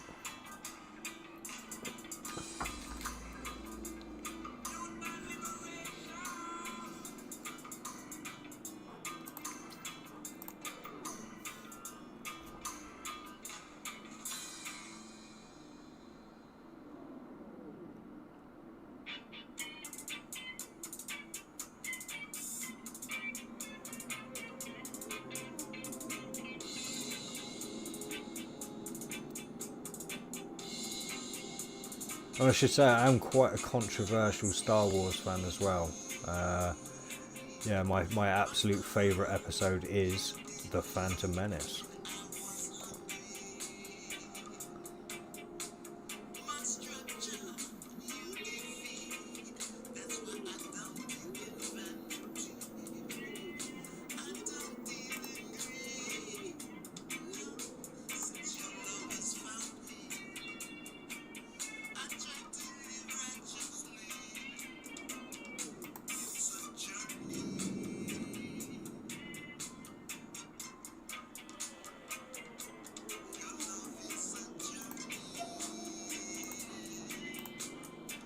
So if I'm warping at 50 on this one, I should be okay. Just give me time to at least pick out a couple of targets. Warp drive active. Hopefully, fingers crossed. Fingers crossed. This should be the last warp in.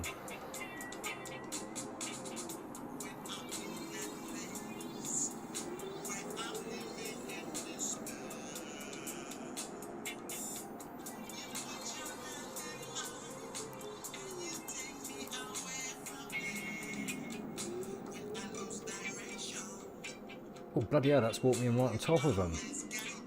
Damn it.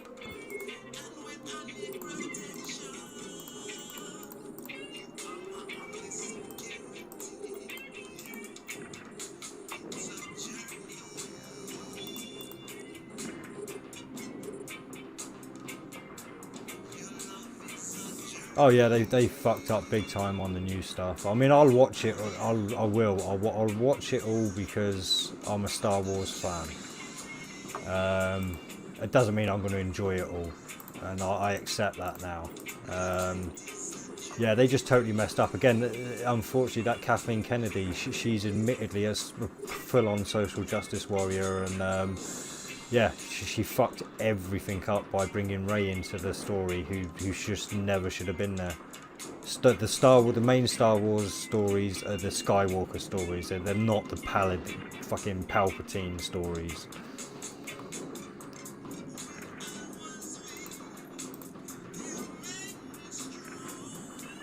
I mean, that should have been Ben Solo's story. They could have completely done it from his point of view, and it would have been a great set of movies. Like his redemption back to the light. I mean, it would have been the perfect flip around.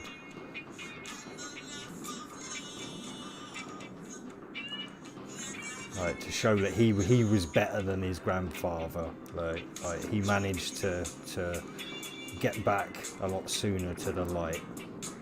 Because in a lot of, I think, the Legends stories now, because obviously they've changed it all up. You've got the extended universe, but now it's called Legends, and yeah, I think there's a lot more in there where he does flip a bit. So like I said, they could have done so much more, but instead they let a woman run things, and as usual, fucking women fuck everything up.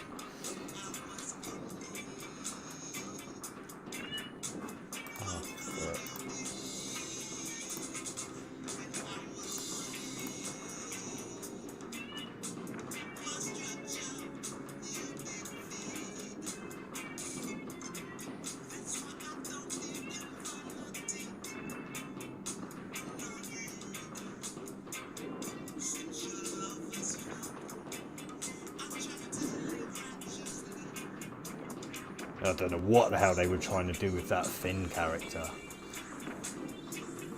FN 2187.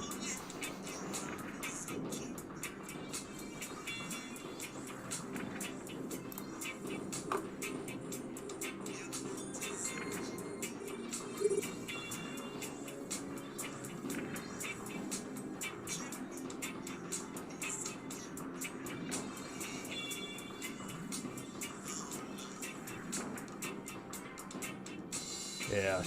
Oh, I thought that was going to be the last blast, but you had to get his fucking armor plate in there. Well, as soon as this elite's gone, I'll be able to tank the rest of this, no worries. I should be okay now anyway with the ones that are slowing me down.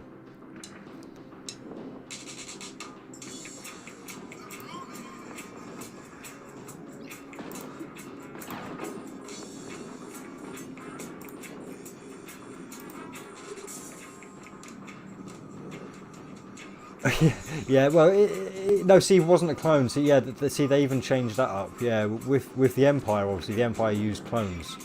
But when the First Order took over, they stopped using clones, and what they did was they started doing what the Jedi did, was they took children from birth, basically, or as young as possible, and then just indoctrinated them into becoming stormtroopers. So yeah, but yeah, no. See, this is kind of the thing. See, he can't use a lightsaber. That's kind of what it shows because when he uses it, he gets his ass kicked every time. So he all right, he picks one up and he physically uses it, but he's terrible with it. But yeah, and then on the very last bloody film, that they try and say he's force sensitive and stuff, but. Like I say, that the last movie was such a mess. It was such a mess. I mean, don't get me wrong, it's a great movie to watch. Like, if you forget it's a Star Wars movie, there's like lots of action in there, lots of I don't like that they put so much comedy into it, but it was enough to keep you at least entertained. But it was an absolutely terrible, terrible Star Wars movie. Oh no, I've still got this Elite Mauler to go. Bloody hell.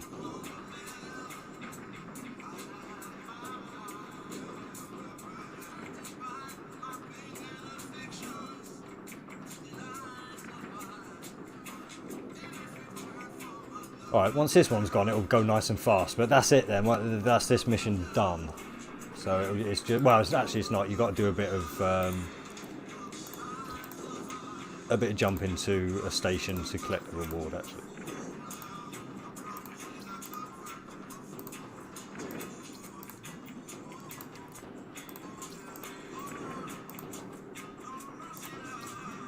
So I think that was actually a little bit over 2 hours to do this one tonight. But not massively so, and considering I was talking a lot, which does distract me, I don't think I've done too bad.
So I keep forgetting I've got auto orbit on, so every time I go to a new target I stop going towards the wreck.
Oh, I've still got that cake there.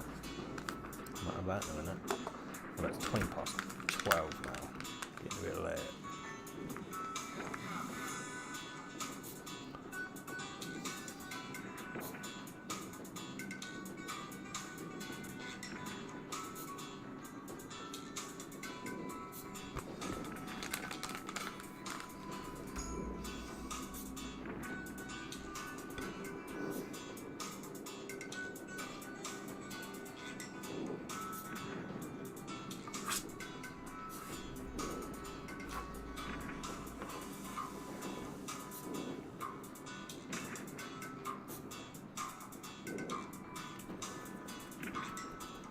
Oh, I'm paying attention and I've wandered away from it again.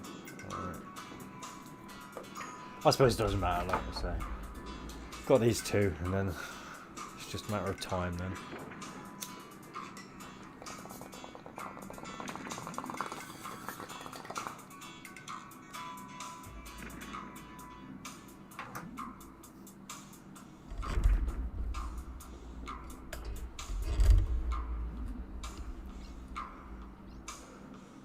Oh, and the spin-off movies weren't too bad. The Solo one, it was okay.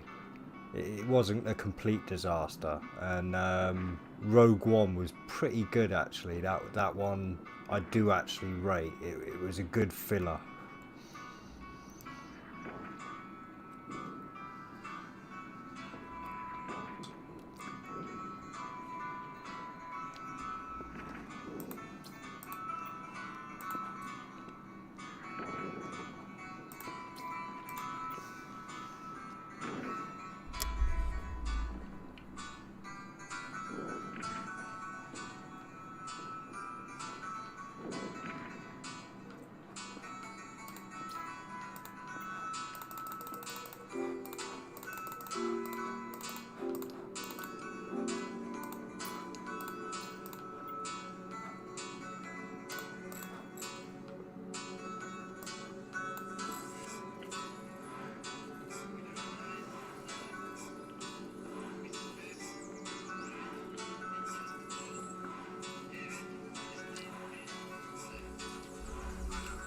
Yeah, like I say, as a standalone Star Wars movie, they really did do okay with Rogue One. It was well, they couldn't really fuck it up though. To be fair, I mean the only thing they did in Rogue One that fucked it up was allow Darth Vader at the end to come in with his lightsaber the way he did. Because then you're thinking, well, why the hell didn't he do that on the next, like when he catches the ship, like in A New Hope? So it is a bit of an inconsistency there, but at the same time, it was a nice scene to see Darth Vader in there using a lightsaber. Because let's face it, what's Star Wars without lightsabers? Ooh, got some nice stuff there.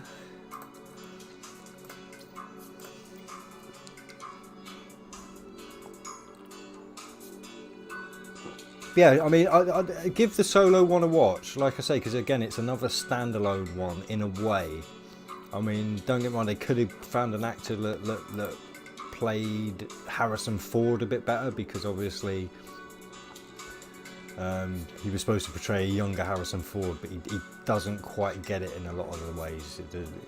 He's quite lacking, but apart from that, the story is actually pretty good, and it could have led into an interesting set of films itself, but unfortunately I think they've ditched it because it was a massive flop.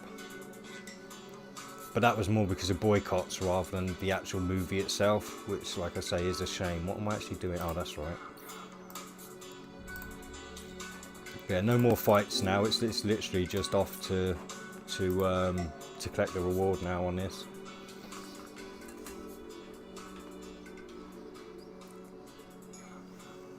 Warp drive active. Yeah, I think it's about 2 hours 20 minutes that's taken me, if I add in these jumps. So a little bit longer than I said, but to be fair, I'm not 100% because I wasn't actually looking at the time when I started. I'm doing a kind of guesstimate.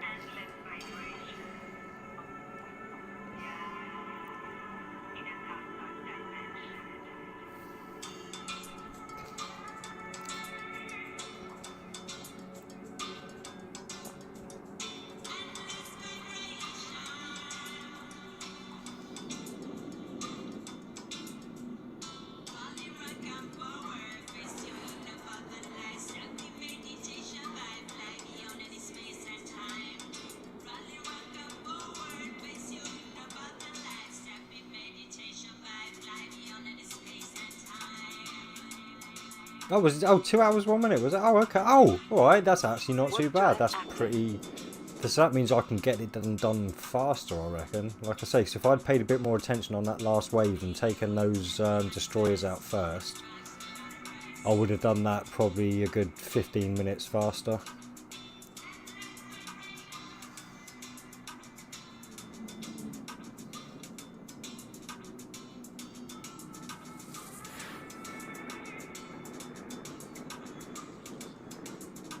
But yeah, so that's not bad. Like I say, with the loot, I mean, it's saying it's only an estimated of 20 million. So yeah, that is actually a crap loot run. It's usually between, like I say, Warp drive 15 and active. 25 million. But all the stuff that's not green will get sent to my alt to be reprocessed, and all the green stuff I'll probably just sell on.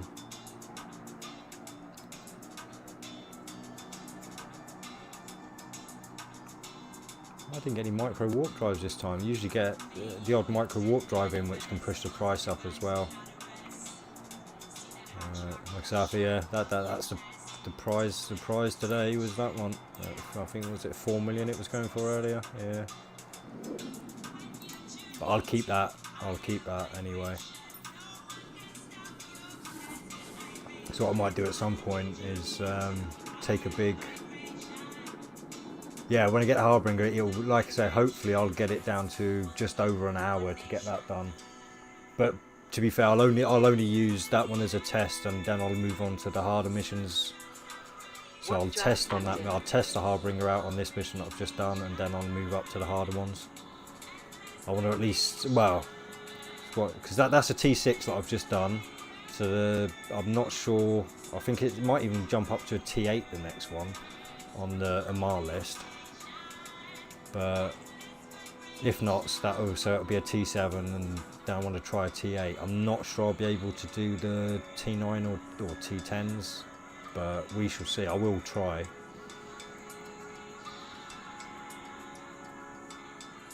And I want to get as much done before we get the.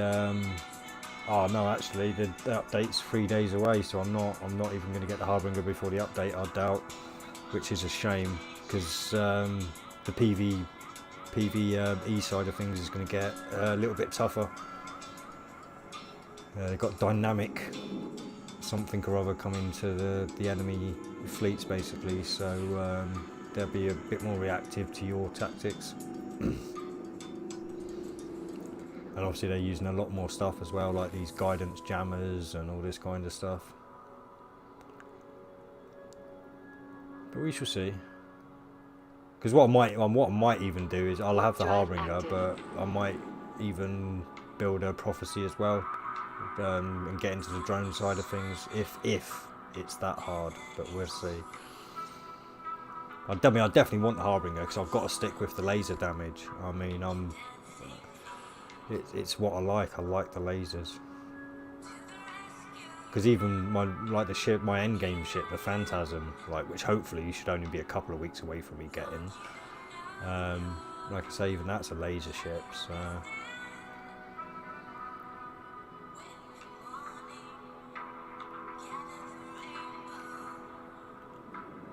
Oh yeah, we will be getting all the new stuff that the NPCs have. Yeah. And obviously there's some nerfs going on to some of the weapons and some buffs to others and stuff as well, so it should be fun. And obviously we're getting the 8 interdictor ships as well.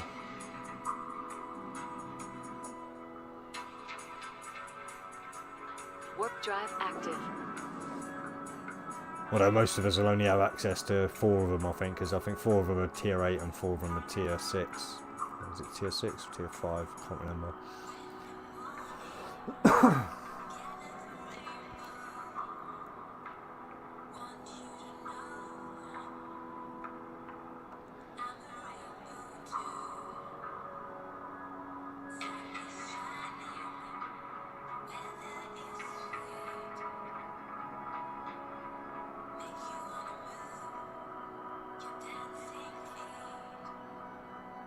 Like I say, it's not bad little land. I mean, like I say, around about 30 million in 2 hours. You can't really complain at that. And like I say, there's no risk of getting ganked or anything like that, so it's nice and stress free.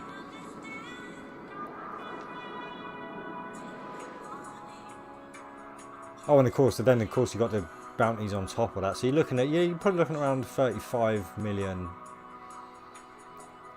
Oh, sorry. A lot of the new weapons are really cheap on the market just now. You can't get them until release date, but cheap to pre-order.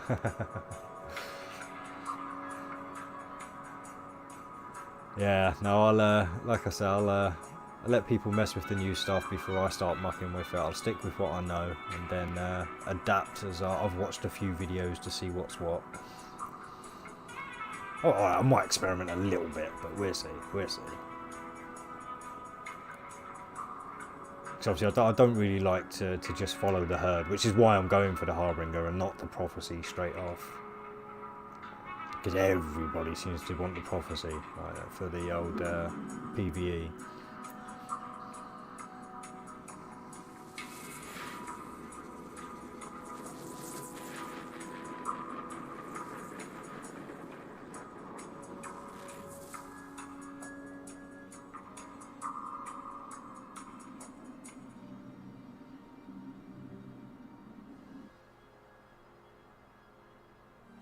Warp drive active.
Warp drive active.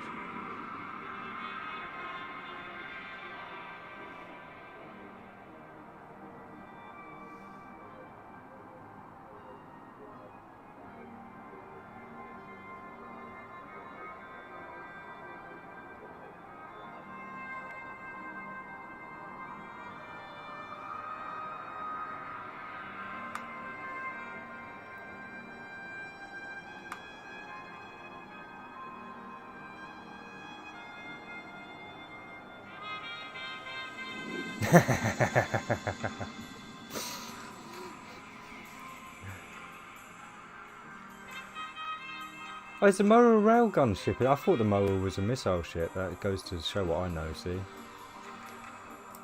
Right, yeah, there we go. Mission done. Officially. Bomb. 22.5 million now. The tax is at 10%. So let's quickly back off to a Mar, which is only one jump away from the finish, luckily. And normally I'd start another one, but at this time of night, I don't know. I think I might even get a bit of an early one tonight, or at least jump on my other account and see if I can do a little bit of smuggling my resources out of Nullsec. Did I just...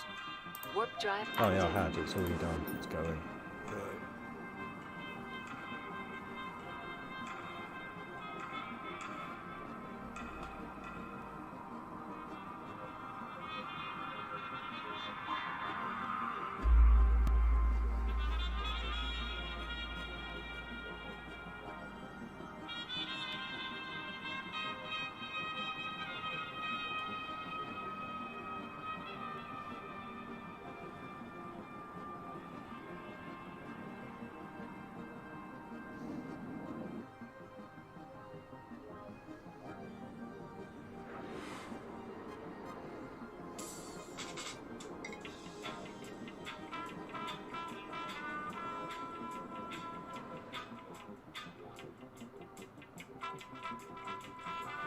Yeah, yeah. I mean, there is always that, but like I said, I will do a scouting run first because, like I said, I'm down in Null at the moment, but the ship I need to transport's up in Amar anyway, so I'm going to have to do a run to Amar to get my ship. So I'll use that as like a scouting run, check out what's going on, because I'll just head up there in my capsule.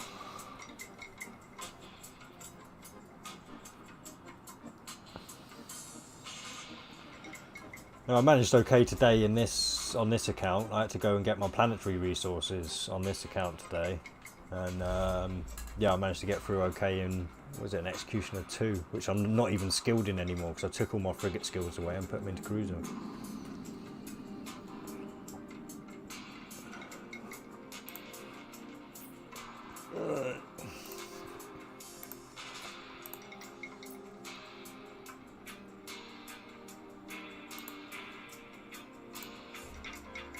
Alright, yeah, stack with it because I have to send a contract over to my alt now. So send all that stuff that I've just picked up today.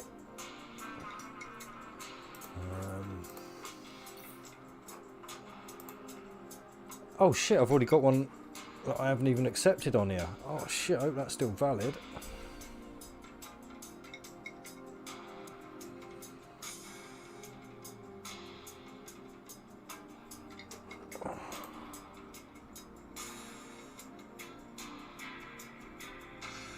Yep, that one went through. Cool. Right.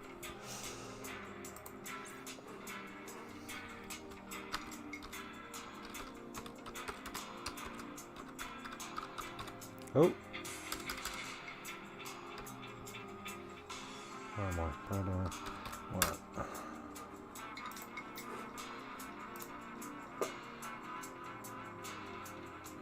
Oh. Me bloody. You'd think I was dyslexic, honestly, the amount of times I do that.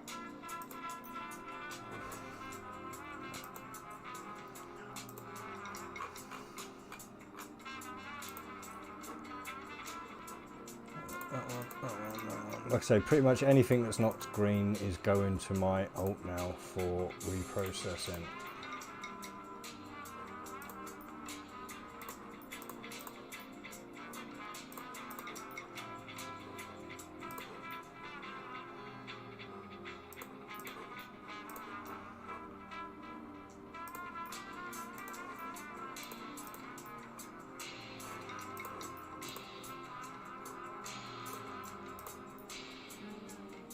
Oh no. That's okay.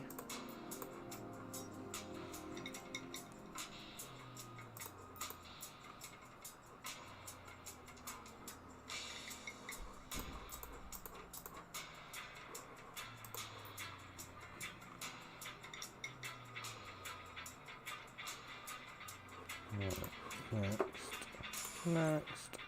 Done. Yeah. Yeah, it's like I say, my alt is set up for the reprocessing, so and it's a waste of time trying to sell all that stuff. So let me just quickly accept that one.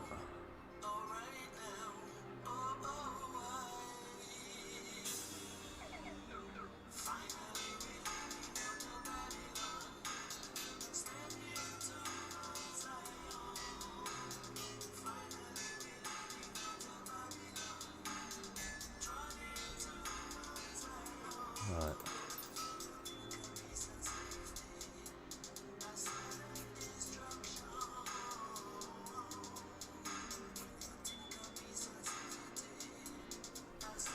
Yeah, so I'm definitely going to have to take some time with my alt now to go up and reprocess that stuff that I've just sent.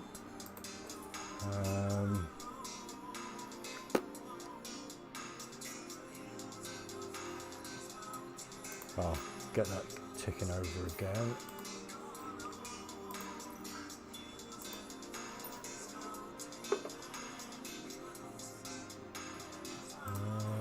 I think I'm done. Oh, just check my skills. Yeah, right, I can do another. Right, so that's battle cruiser engineering up to 4. I've got the lasers done. Defense upgrade. Bomb. No one that. Right.